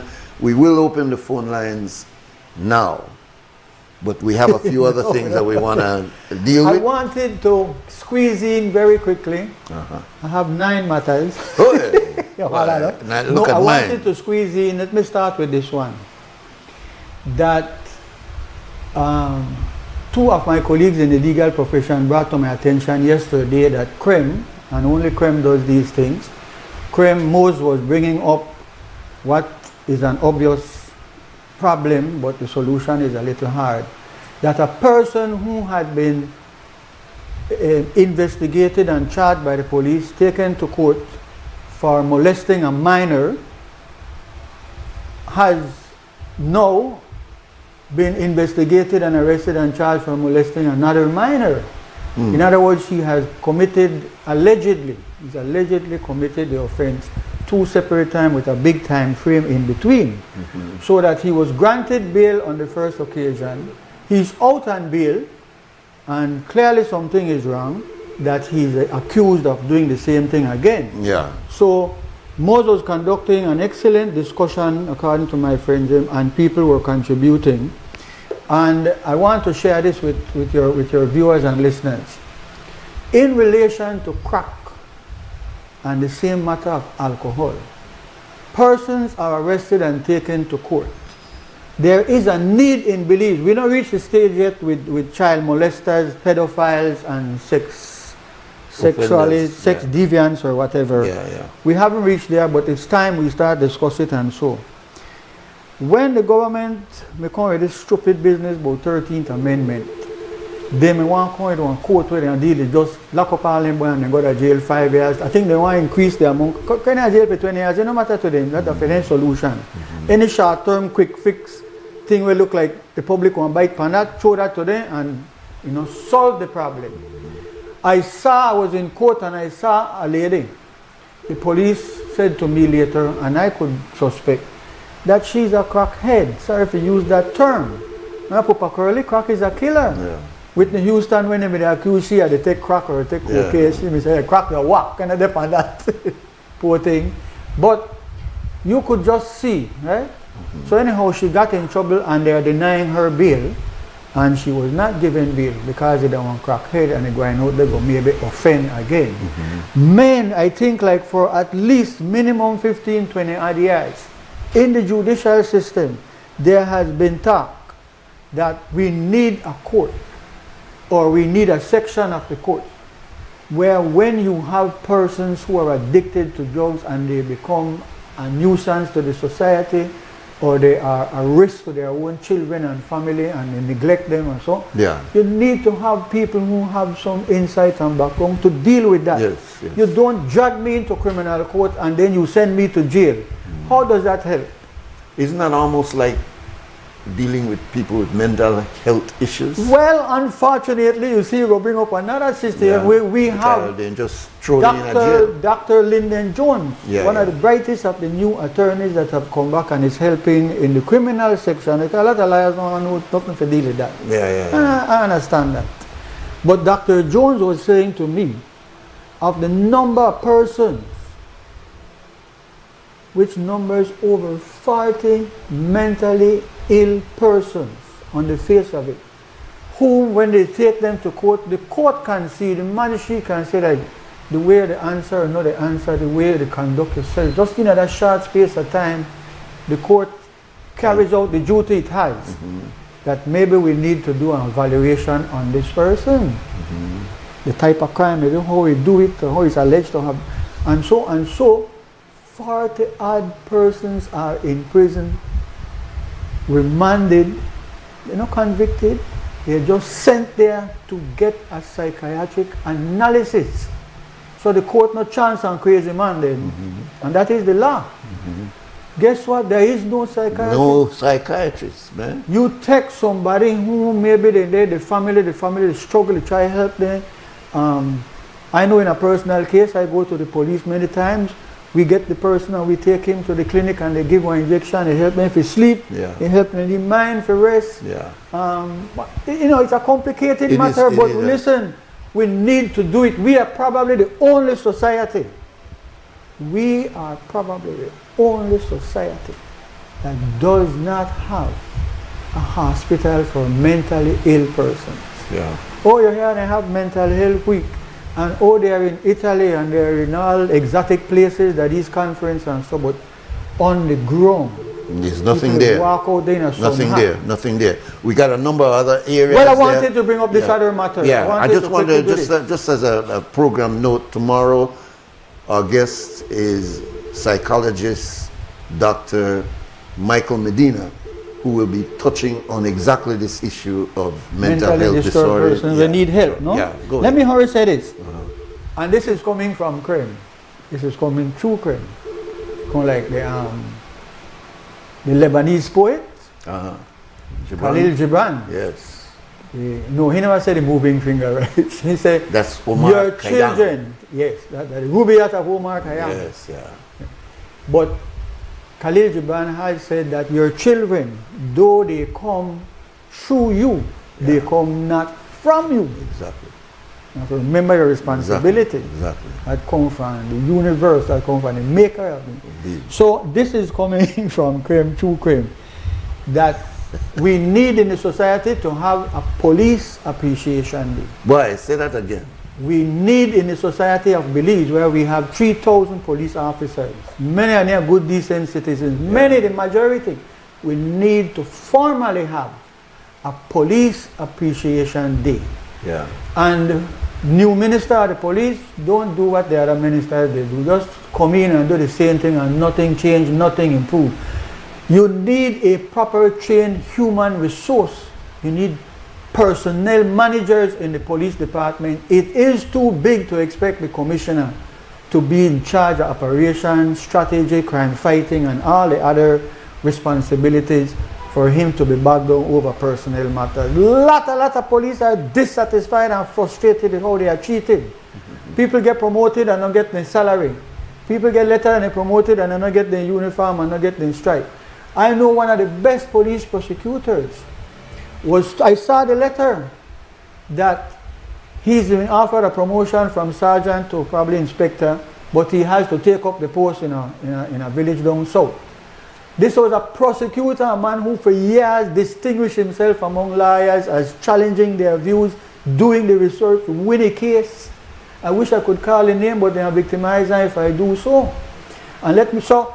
Same as how we really have come to maximum respect our teachers and our nurses and doctors, we need to take the view that yes, there are rogue police officers. Yes, like in any gathering, any kind of numbers of people, there's someone want to be gay, someone want to be bad, someone want to be on drug, someone are alcoholic and so on. But the vast majority of police officers doing their work, have a responsibility that but they take on. You're making extreme, boy, that is an extremely important point, because I think the police are acknowledged and they have certain things, but it's among themselves. What you're saying, or what I hear you saying, the is that society. we as a society, yeah, man, we as a society, we don't show appreciation. And it's coming from the critic of the police. It's coming from the critic of the police. I want to also raise another matter. While my mind is going like that, I want to big up Leonora Flowers, president of the union, a hard union which could cause big problems, I believe. And she's battling and fighting the system. And so, big respect to all union leaders in this country. Of course, we only need one. In fact, only the media and the union we have left. Only the media. That's it. After that, by the way, big congratulations to Jules Vasquez and the staff at Channel 7. They won winning an award. A journalism award. Yes. And a matter that is clear, the system don't care about that. What is the story? The story is that police kidnapped a man named Budna. And not a single soul has been arrested. Nobody has been dismissed out of the police force. There's a massive cover-up, and that matter is just going to be. But somebody told me the other day and say, boy, you know, if one dog come in our area and Lego a thing, the whole room smell up. Nobody know him want to go in another room. He said, but if you don't clean that, after a while, people walk right into the room and then you recognize it. So we could get used to one thing, even though it's wrong, we just not talk about it anymore. That they happen to we at the society. Anyway, listen, our numbers are 2805848. Please call in now and we will entertain your calls for Mr. Bradley. I got some other points I want to make also. You could squeeze them in as we go. Yeah. Here's a call. Welcome, caller. Thank you for your patience. Good morning, Nuri Mohammed and the great Richard Dicki Bradley. Not well, my head. I not deserve it. Oh, boy. Welcome, sir. You all are my favorite duo once a week. Today that you only go for 1 hour. Yes, sir. Listen, be careful. The Bible is made of 2 eras. The Old Testament, the New Testament. Belize is made up of the pre-independence and the post-independence era. I have lived both. I work both.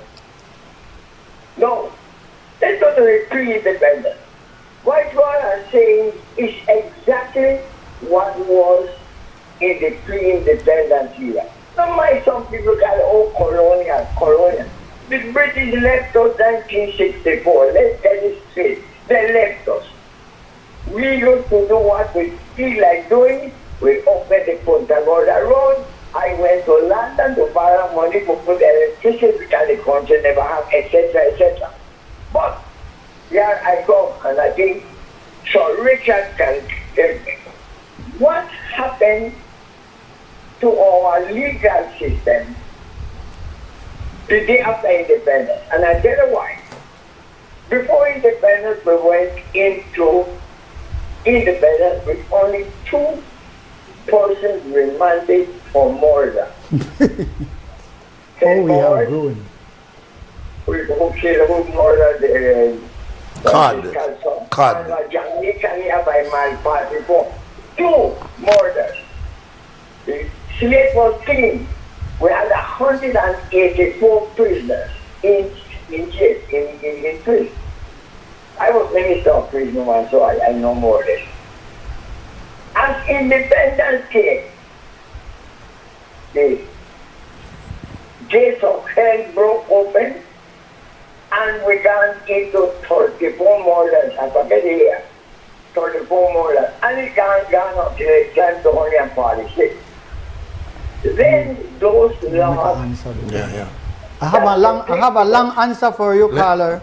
Esteemed caller representing the Cayo district, I have a long answer for you. So bear with me because we are watching the clock as well. The clock man right in here, they do the flag. Let me tell you something. First of all, okay, where's the loss of truancy, beggars to disturb the peace, etc., etc.? Those have been suspended. I can go to Belize and so on, banana field. In front of the police, I know I do not. Yeah, it has broken down. Yeah. The picture of the carrier hazard, I am going to invite that. All right. Thanks.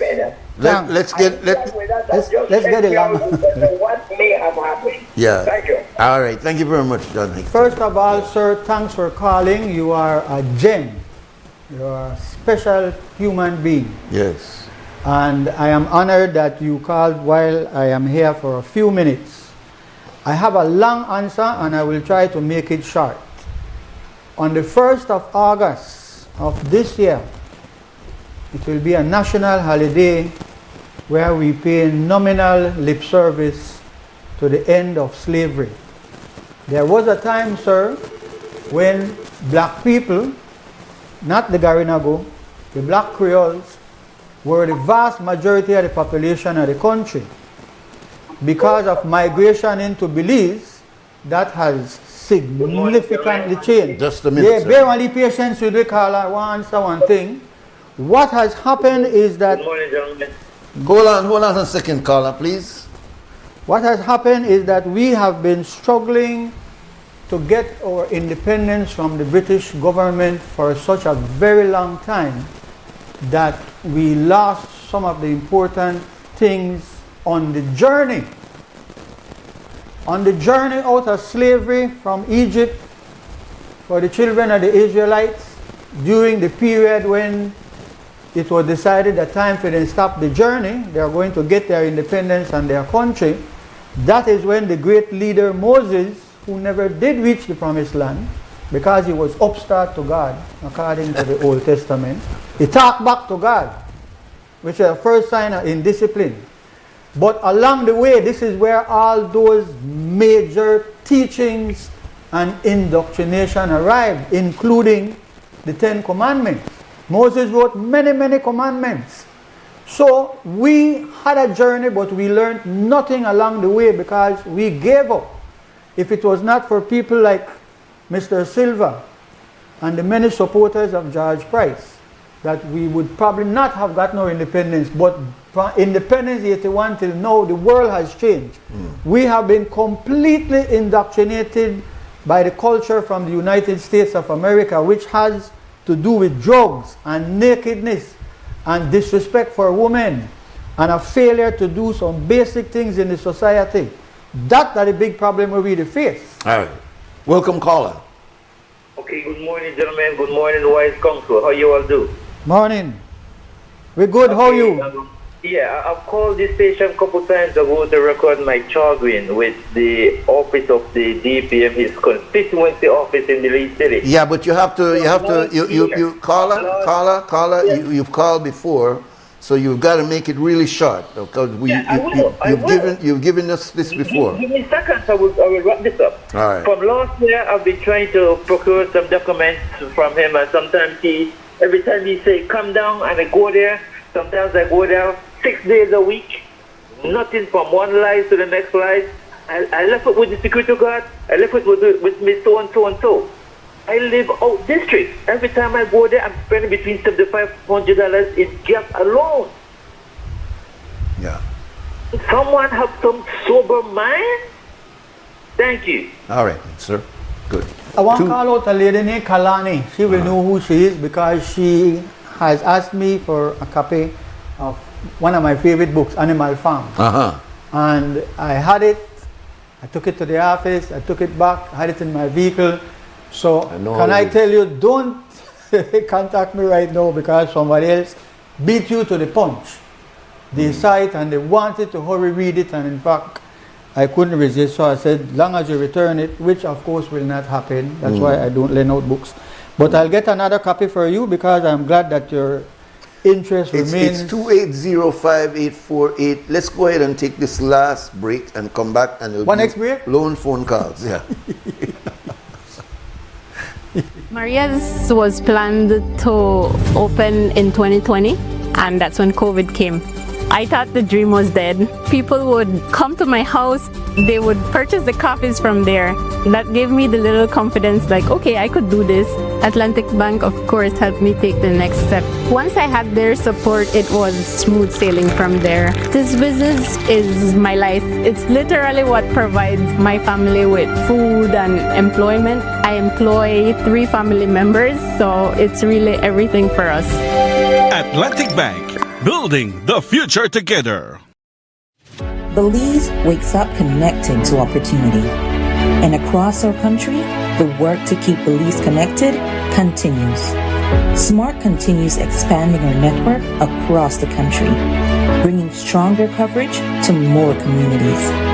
With recent service enhancements in areas at Blue Creek and Progresso, Belize City, Orange Walk, and more on the way.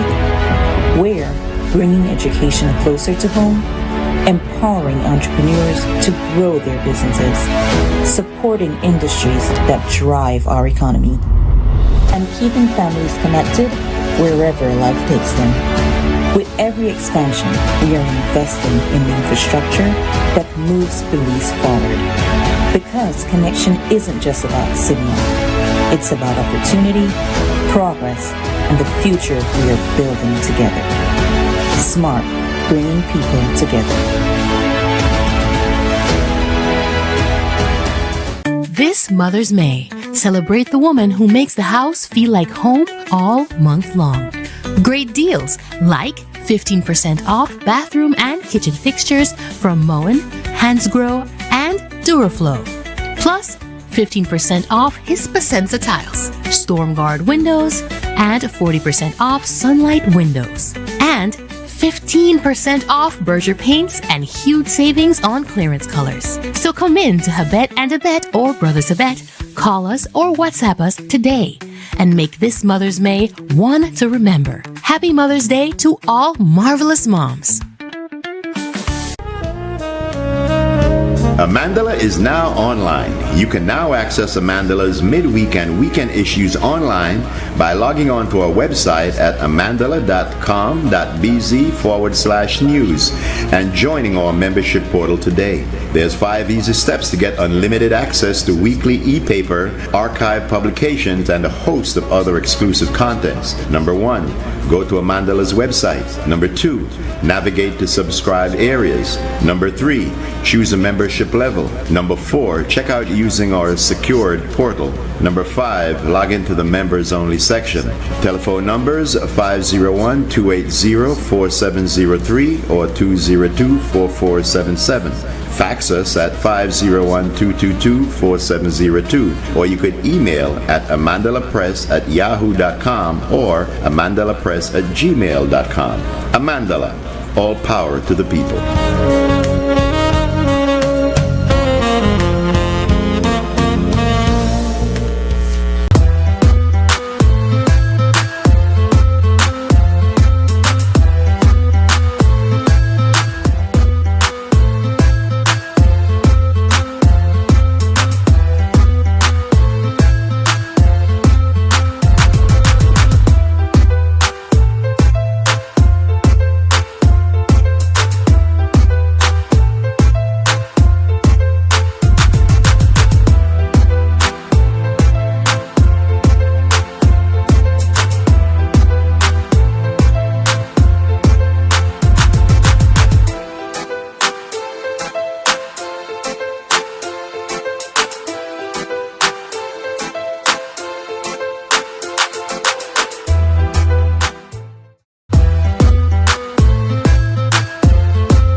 Welcome back, and our phone lines are completely open at 280.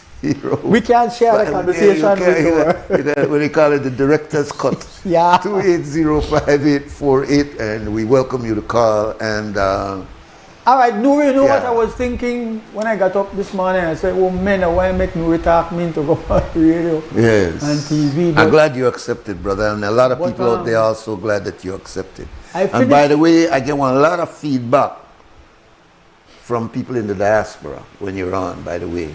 Speaking of that, Belize need to start to have a directory for the diaspora, Whoever want, we should have the names of all our people who are living in LA and Chicago, New York, Miami, and we should have, talking about diaspora. But I want that, man. They don't got that. They don't got that. When my mother first got to New York, I want to tell you, my mother is the daughter of a person who was a lighthouse keeper. Very, very poor people, but disciplined. My mom ended up working 2 jobs and buying a home in New you York, told us last time. Yes, success. Welcome, brother. Good morning, Nuri and Dicki. Yes, sir, good morning, Mr. Mario. Yes. I remember being in the States, and I was trying to get my CDL license for driving the trucks across country. And I remember my instructor on the truck teaching me and guiding me. And we were going through Oklahoma, the state of Oklahoma.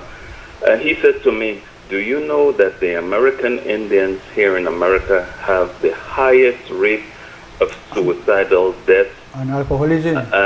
I says, really? I didn't know that. He says, well, I want you to do me one favor. I want you to keep this truck steady. If any of them should ever run across the road and try and commit suicide, you do not swerve this 18-wheeler truck. Keep it steady. If you have to run them over, do so. Wow. But do not try to kill you and I, because it's going to be a major disaster on the highway. And I didn't know that they had such high death rate in that, well, the American Indians especially, right? Yeah. Committing, that has been a reality for the last 35 years, sir. I read that way back. And it's a tragedy, man, especially when you know the history of the Native American. But that idea of him running across the highway and your instructor telling you, just get and run me over, that's like people will run over dog and animals in a Belize. No, I know. And I'm looking at either them or him. Because really, with an 18-wheeler, indeed, you try to bring that under control, you could cause a lot more damage than just that person. It's understandable. And another point I wanted was to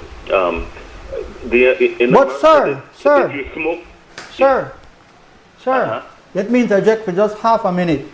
the drinking of alcohol, the taking of drugs is any large communities is a sign that it's a symptom. It's a sign that something is going wrong. The West used to say how communism is so decadent and so offers nothing to the human spirit, that is the reason why everybody that Russia they drink, all they do that drink the Russia.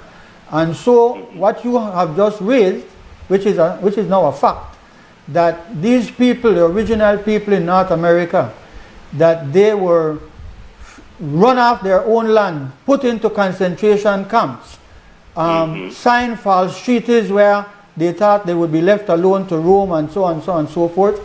The fact is that Nuri says that he read about that 30 years ago. For over 100 years, these people have been forced into. In fact, they used to give them rum so that they could get wild and shoot them down and so on. Yeah. So I ask the question now.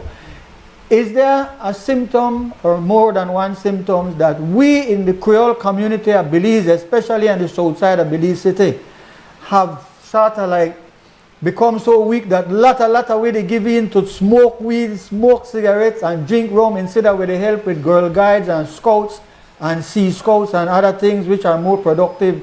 When you see large numbers of young people, they live just to drink rum, something wrong.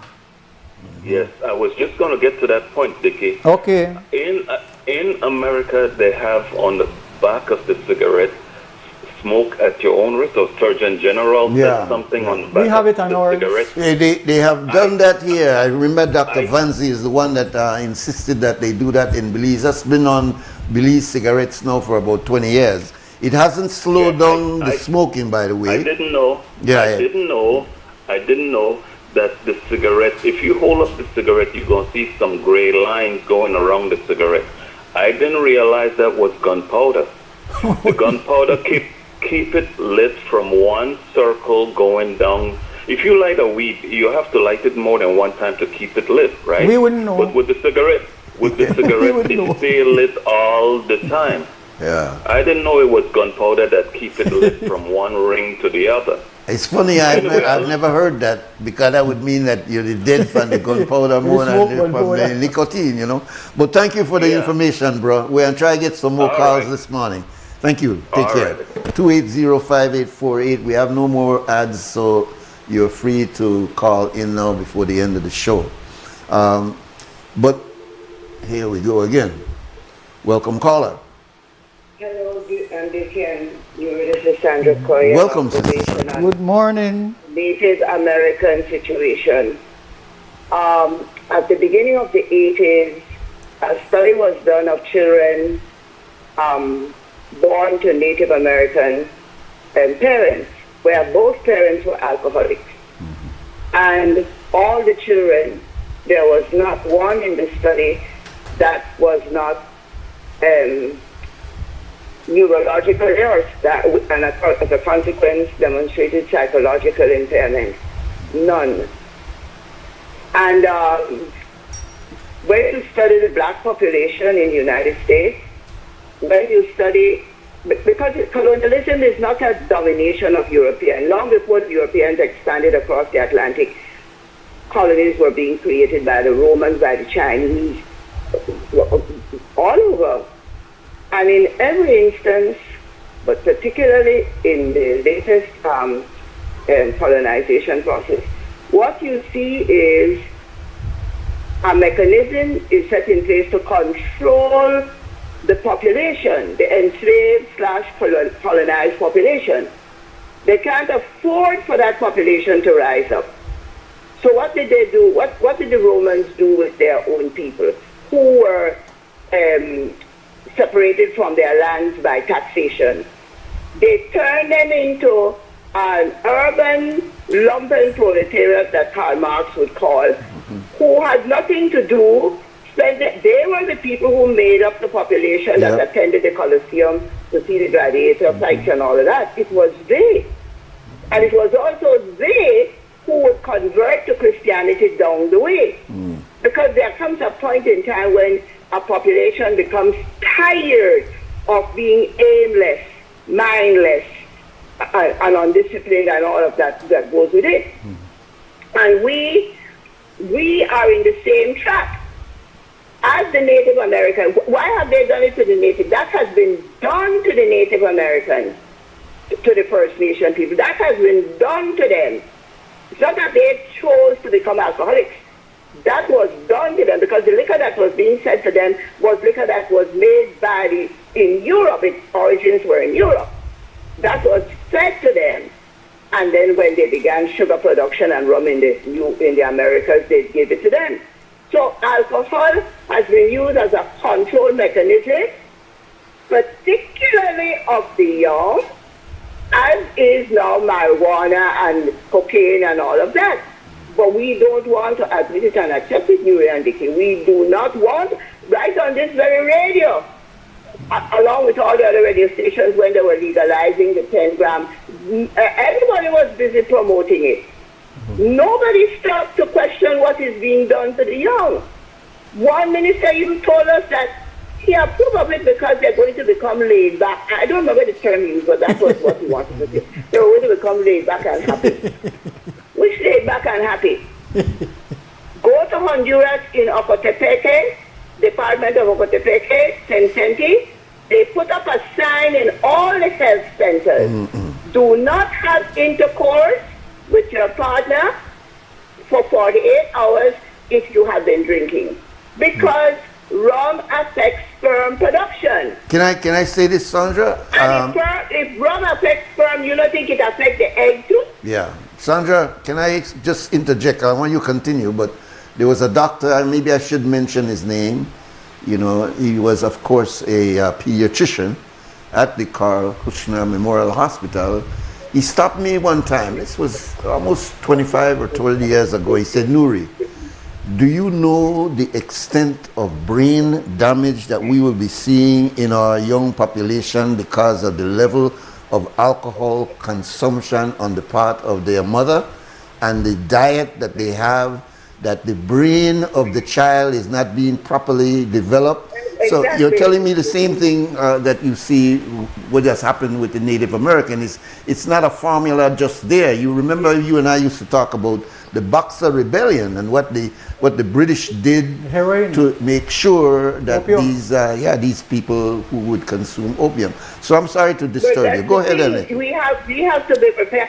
And our local political class has no interest in correcting the matter. Not only our political class, all over the Caribbean and Latin America, because they have accepted that as a mechanism of control. And remember, the reason for the present Gaza Middle East conflict is because the Muslim Arabs, am I right or wrong, Nuri, are prohibited from the use of alcohol. Is that right or wrong? That is right.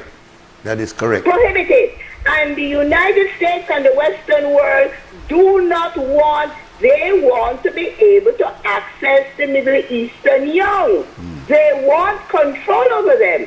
They don't have the control because the adults have prohibited. Nobody, not the adults and not the young, are supposed to use alcohol. Not that they don't. The Christian Lebanese use it. And now with Bin Salman and all of them opening Qatar, UAE, and Saudi Arabia, they seem to want to create two societies. One that can drink and do what they want, be totally hedonistic, and then the other set are going to be their local population. It is a huge argument. It's a huge argument right now within the Muslim community about dealing with the tolerance level of some of these societies. Exactly, because we have to accept that we are on that is a method of controlling us, and our local leadership ain't going to do nothing about it because they want to control us also, and then they are beholden to that outside imperial force that wants us under control. So they are not going. We can't. Who are we going to look to? The local leadership and the foreign leadership are in bed together. Let us accept that, right or wrong. They're in bed together. They don't do no correction. It is us who have to make up our minds that we will walk away, turn away from the Coke bottle, turn away from the rum bottle, turn away from it, walk away from it. We have to make that decision because they are not. And by the way, they get taxed out of it, excise tax right around it. Yeah. Right. Yeah. The local production, even if we don't import, we are making it. And we look at the amount of drunkenness among the female population in this country. Yeah. You know what somebody told me when I brought this matter up? An official told me, said, well, Nuri, you know how much people are employed in that industry? We can't afford to interfere with that. That's employment. We can't. I told you? That's what they told me. It's a financial consideration. That's Yeah. right. Thank you. All right. So we're almost at the end. We are at the end, but we're almost. it is your turn. I have on my I won't phone, take any more calls unless it's forced in. I But have on my phone a thing here marked Labor Education Session 2026. Rights and responsibilities of workers and employers. coming out of Kareem's ministry. Yes, the Labor Department big in there, Right. and it also has the full support of the Belize Chamber of Commerce and Industry Okay. and the Trade Union Congress. Big respect because they have quite a number of seminars will be held across the country. I When see will it every be? district. It starts, it's not in chronological, but it seems like the earliest date here is the 12th of May. Okay. 12th of May in Independence, and then 15th of May in San Ignacio, 21st of May in Belize City. That will be somewhere on Freetown Road at IT Vet. It used to be Technical College. So the month of May is being used, especially because Labor Day starts on the 1st of May, I guess. But the month of May is being used across the country to conduct some level of discussion and education in regards to the rights of workers and the rights of employers. Now I have to say this because one, I don't Creole, and two, I don't drink rum, but the point I want to make is as a general view, people in Belize City gives me the impression that they believe the Labor Department works closely with the employers. Has always been this feeling. Okay, I rest my case. Yeah, it's been All this right, so feeling this is that- a good time now to start, because if you educate people, they will know their rights. And this is what CREM has always been about. First time Evan Hyde said to me, why Bradley, you know, how the Wednesday night talk show start, and there was no holds barred. He didn't try to censor me.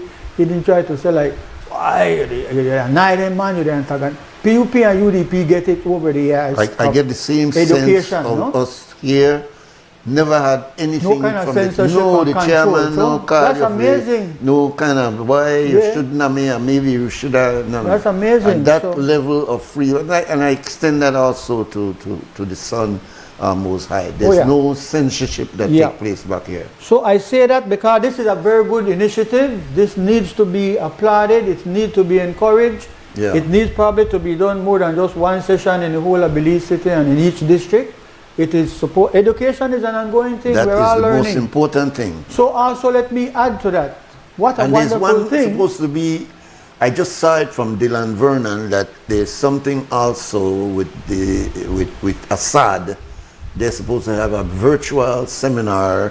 I'm not sure of the exact date, but Dr. Assad Schumann will be the main speaker in What this topic? seminar. What issue? I got the sense that it's about these same issues. Okay. We need to understand We our need rights. to be better yeah, educated and informed. Yeah. Well, CREM is a leader in that. Yeah.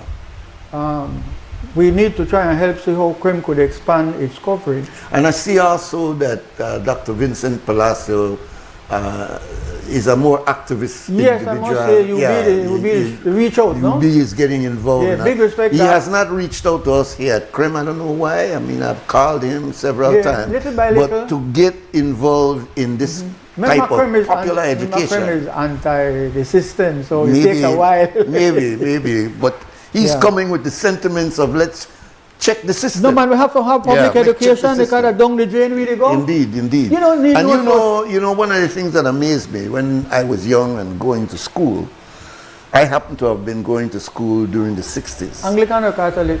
No. Methodist? No. I was plugged out from primary From the school. system, yeah, I no? was Yeah, plugged okay. out from primary school and I ended up in the United States. But I thank God that I ended up in the United States in the 1960s.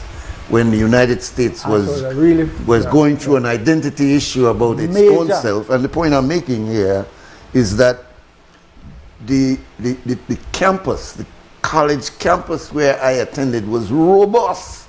Students coming out, the way a campus should be. protesting. We want black studies, we want Chicano studies, and there was this natural demand, not upstart, but just crazy demand. And we were going and we are sit down in your office until we get it. Yes. Yeah, we don't see that kind of energy. Yeah. It happened about a couple of years ago. Well, as Sandra said, and they control it through the rum and the weed well, and you must say that, you know, nobody want, you know, everybody's into a bashment thing. Yeah. But it is young people in colleges, university, UB, etc., that will come out of this. Somebody also said, notice how over the last 25 or 30 years, universities have moved away from social science and questioning the system into preparation for jobs in the economy. So most of the college courses were about passing exams so that you can be a part. Let me share an experience with you quickly since you're going down memory lane. Yeah. When I was out at the University of West Indies in Jamaica, they have things. You know what has happened. They're always having, and their branch in Belize need to remember that. So I went to. They've gone quiet in Belize. Very quiet. Yeah, actually, silence is a better word. Yeah, I want to know what's disturbing, going on. No? Yeah. So I go to this thing. Who is the main speaker, if I could use that term there? Who is the person? Muta Baruka. So what? You listen to him up on the radio all the time, and so I go. So in one portion, he says words to the effect that, you know, me no allow no come to university, allow no where the other students and so. Young lady, where are you doing time you graduate? Well, I'm going to work as so and so and so. Youth man, where are you doing time you don't graduate? I hope I get a job as so and so and so. And how are you? How are you? He said, you see, we send it to a university, because university is. We send it to a university, saying, I don't want to work for people. Work for yourself. Want to go make a job for yourself. We don't teach that. You think anything wrong for you to be the manager of your own jerk chicken stand? Yes. Is anything wrong with that? You make your own money and don't work for nobody. And isn't it amazing that it took the system this long to recognize that no matter how rich you think your system is, you can't employ all of them people where graduate. No, but capitalism is based upon having a labor pool. Yes. You could just pluck from any exactly one job. Yes, but that is capitalism. They also recognize that if there is at the end of the school year 1,000 jobs available, you got 10,000 graduating. So 9,000 is without a job. Yeah. So what they have been trying to do now over the last 20 years is introduce entrepreneurship. Get into self-made businesses. In the university? Yeah. Well, no, what they're doing out here for you as a small, No, man, I'm sure that. But we have that another time. But it's a good debate. Can I tell you something? The whole idea of the small and micro business project that they have been doing, it's all about that. Where is that happening? Boy, they didn't hear there was a big money that was given to Beltrade. There was a big money into training young people to try to get them. Atlantic Bank advertising. MPSE. A huge money come to Belize for medium, small, and micro but not being invested properly. You did talk about a billboard, the Belmopan, so? Is there any billboard in Belize City? Is there any billboard on the south side? Come in and access money to open your own business. Nothing is there like any that. Billboard? Nothing like that, any of the nominal black people and represent the black people at Belize City have any such thing at their office? Come in and do they invite anybody from MESC or whatever it is to come to the office and you see that labor seminar? When I saw it, I said, oh man, this is what me and Nuri talk about. The need for public education. Every ministry and every department in Belize should be instructed by cabinet to start to organize public discussion, public education as to what your department does and how your department is there to serve the public, and you, the public, tell me how we can better serve you. We need that because, you know, I wanted to say it when Don Hector Silver called, because we have no preparation for going into the independence, because there was nothing that we were being. I happen to have traveled all the way to the south of the continent of Africa. And in Namibia, which was a new country, had to fight against racist South African forces. And our Cuban brothers and sisters, they were there from the island of Cuba. They all volunteered, they got in planes and went, stopped in Barbados and refueled and gone and fight the South African racist and drip blood regime, which was supported by America and Britain. Apartheid that locked up Nelson Mandela for 27 years. America and the British and most of the white nations in Europe supported the racist South African regime, that you could go to any people country and enslave millions and millions of people with force. I see somebody wrote a book about Stephen Biko month before last. Stephen Biko and beat the man to death in a police jail. So my point is that there is no public information and education. This is what crime is so important to us about. Because people don't know when you go to this department, you know it is so bad. Let me end up like this. You know it is so bad in Belize. I see they're talking about it at the statistical unit where deal with births and deaths information and certificates. It's happening in immigration. It's totally happening in the lands department. I'll call on Prime Minister, do something about the lands department. People who are not even working there are having access to the original folios of land papers. Something is going wrong with the public service and with the governance in the country. We don't know. Nuri, if you want to get some kind of help at land department, you have to talk to somebody who don't even work there. And of course you have to pay them. So we pay people, even though we pay the civil servants to send to we. Immigration, you have to go through some facilitator. What the hell is going on in a small country like Belize? That citizens cannot easily go to a government department and get full, proper professional attention. In fact, they have a thing where they call contract officers, where you are employed. You know, go through Public Service Commission. There's no vacancy advertised. You're not the best of the best. There are some cronies, some family member, somebody. You get a job. You get a gratuity after 2 years. After 2 years, you get 20% of your salary. It's totally illegal. You know, the Constitution don't provide for no contract officers. They get no gratuity in 2 years. This country is like, hey, have we gone down the rabbit hole? Like, we really need to. So when I saw this thing here from the Labor Department, supported by the trade unions in the country, man, this could be the start of some way to improve our public governance and the services we take to the let's hope that people. it goes on beyond a month and be able to make it more regular thing. And let's hope that they hear that. That too, because what, Nuri? A guy was telling me that Labor went around and made a check. You know, at the Chinese shops and stores, the few that employ Belizeans, they can know they could just send for their own country people and come in and work for you know. We is one mixed up country. We don't have an immigration policy. We don't have a population policy. We just get up every day and the country run itself, and if you go down the wrong road, well, you go down the wrong road. If you don't go down no road, you don't go down no road. No, man. And everybody's concern is, will it affect me? If you don't affect me, I know that. Couldn't care less. That's so sad, man. We could do much better than that. We got to make some closing comment, though. And the only thing we could say is that this is going to continue through 2016, God spare life, that every so often we'll come back and bring our esteemed brother here. Give you a last word. Well, my last word is on behalf of Will and Sharper.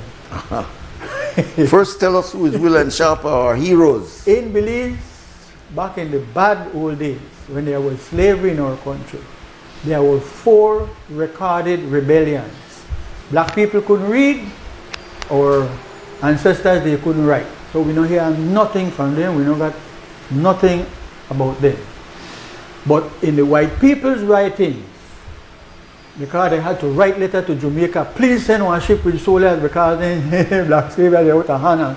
So we have some kind of record.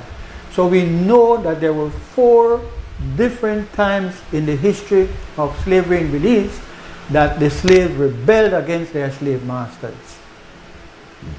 Throughout the whole record from slavery start till slavery end, you see constant complaint by the white slave masters to their bosses. 6 slaves run away in Ghana, Guatemala again. 20 slaves Ghana, Mexico. All through slavery, our people were running away and they were rebelling against slavery. Like human beings everywhere where you have slaves. The law, there is slave laws. The slave laws turn human beings into chattels. The way white people own goat and cow and animals, slaves were at the same level. They were allowed to whop a slave 39 times and no problem. I get in enough problem right on Krem in the early years by calling that they moved Thomas Paslow name off of the building by Swing Bridge. Big 3-story building that housed the courts, income tax, lands department, and the post office. Named Paslow Building, a man who was found guilty of mutilating our, we Creole, whether we're brown, we're black, and all the other shades and whatnot, we come from white slave masters having sex with black female slaves. No history. So, on the 1st of August this year is another anniversary when slavery was legally abolished. Remember, this horrible thing was supported by British law, by the law. The law of the land is that you are a slave. So I wanted to say to you that in the 4 separate different occasions when some of our ancestors, the real and the first freedom fighters in our country, they rebelled knowing what will happen if they never catch them. In the time that we get the name Will and Sharper, the name of 2 of the leaders of the slave rebellion, we have those names. Will, W-I-L, and Sharper, S-H-A-R-P-E-R. It is time, come the 1st of August 2026, with a progressive government in office, that we officially recognize those 2 men. These are the real freedom fighters. If they were caught, the horrible death that was meted out to slaves in Belize would have come down on them. Indeed. We know their names. We could have some official drawing, sculpture, somewhere that we could start when we pass. We could say, why? A man, then I'm a man. Indeed. If you catch me, you kill me, but until then, I want to wreak havoc on you. They are the real freedom fighters. They represent that thing in all of us that you can only push me so far, and after that, we will fight back. Come back, yes. So that is my last word. I'm glad you brought that up, and I know I'm going to bring a sour point here, but I hear that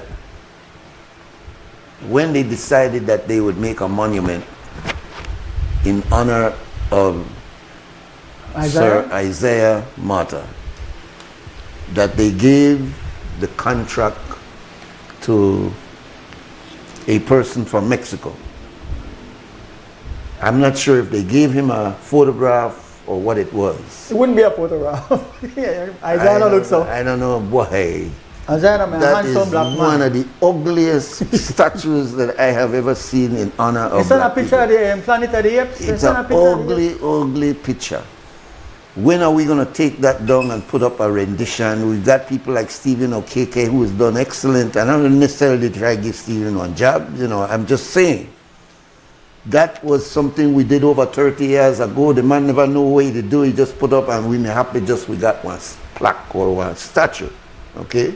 I know into statues, but the point I'm saying is that when are we going to correct that? How long we are? On the 1st of August? We carry picnic when you look and say, well, Daddy, you only You're not a monkey man. Not monkey man. You can't do with that. Listen, if it's not taken down by the 1st. So I tell you, Niche, that it's time that we correct that. Niche. Just as we want to make sure that Will and Sharper gets. Yes, you say you're doing research. You say you're modernizing our understanding of Belizean history. You need to do that. Let me end on a positive note. It gotta be the end. Yeah, it gotta be. Let me end on a positive note. All right. There is a police officer. I think he's a sergeant of police. I big up Minister Karim Musa because Minister Karim Musa had instructed the previous commissioner of police that you need to utilize the skill of that officer. I'm going to call his name because it's entirely positive. He's officer, I don't know if we should have called people name, but his last name is Ruiz, R-U-I-Z. He knows how to make things. I probably said this already, I have on a belt. Yes. I'm proud to wear a belt made by a Belizean. Yes. He can make handbag, he can make briefcase, whatever it is, and so. He can make all the things they use the police, you know. Even the thing where you put your sergeant stripe on, your corporal stripe on, he and his family can do it. They have done it. They have made whole styles, what we call scareback out of cowboy movie. Because a lot of police still have them gun in and them pants waist. That looks so sloppy. Look crazy. You have a family of Belizeans, one police officer, give them the contract, make them nothing import from abroad where we could make the Belize. This is an industrious man. If I had a little extra money, my boy, I finance you. Get the equipment and the machine so you could go into belt and purses and all those things. Big respect to you and your family, Officer Ruiz. And I say no more. Well, we end with this, that we have presented a proposal to the Minister of Home Affairs as to what we can do at LIU to give those youths a more dignified position. Right now we're hiring them to clean drain. Man. We're paying them on a weekly basis over the last 3 years to clean drain. When the prisoners want to do it. And we are in a position where this proposal to the minister, which I understand he has looked at very favorably, but there's no action on it yet, is for these youths to develop the manufacturing of street signs and license plate signs and other signage that is necessary that we are now presently bringing import from other countries in order to put up our sign. Now, my understanding is that several ministers and several of the officials mentioned of cabinet have looked at it and said, this sounds like a good idea. So we want you, the public, to be aware that this is Minister Mira's idea, that he would like to see LIU move from sweeping to something more enterprise.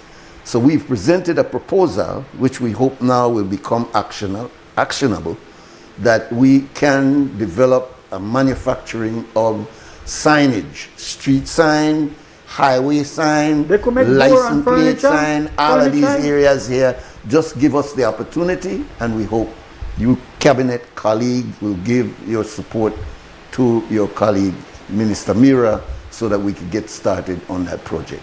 That's the last word. We got nothing else to say, except we thank you for being with us for this extended time. We thank our colleagues downstairs in our morning stew. I think the only reason why they say RS, oh boy, Dicki again, you know, but we appreciate your being with us. We want to thank Brother Larry Guerrero downstairs. Upstairs we had Harlan Wagner as our MCO, and of course Mr. Clifton Lewis. Belizeans, stand strong, stand firm. Thank our special guests, our honored guests, our brother who comes really from another mother. Only you could bring yes, great love for this brother. We thank you for being here. For now, we're gone!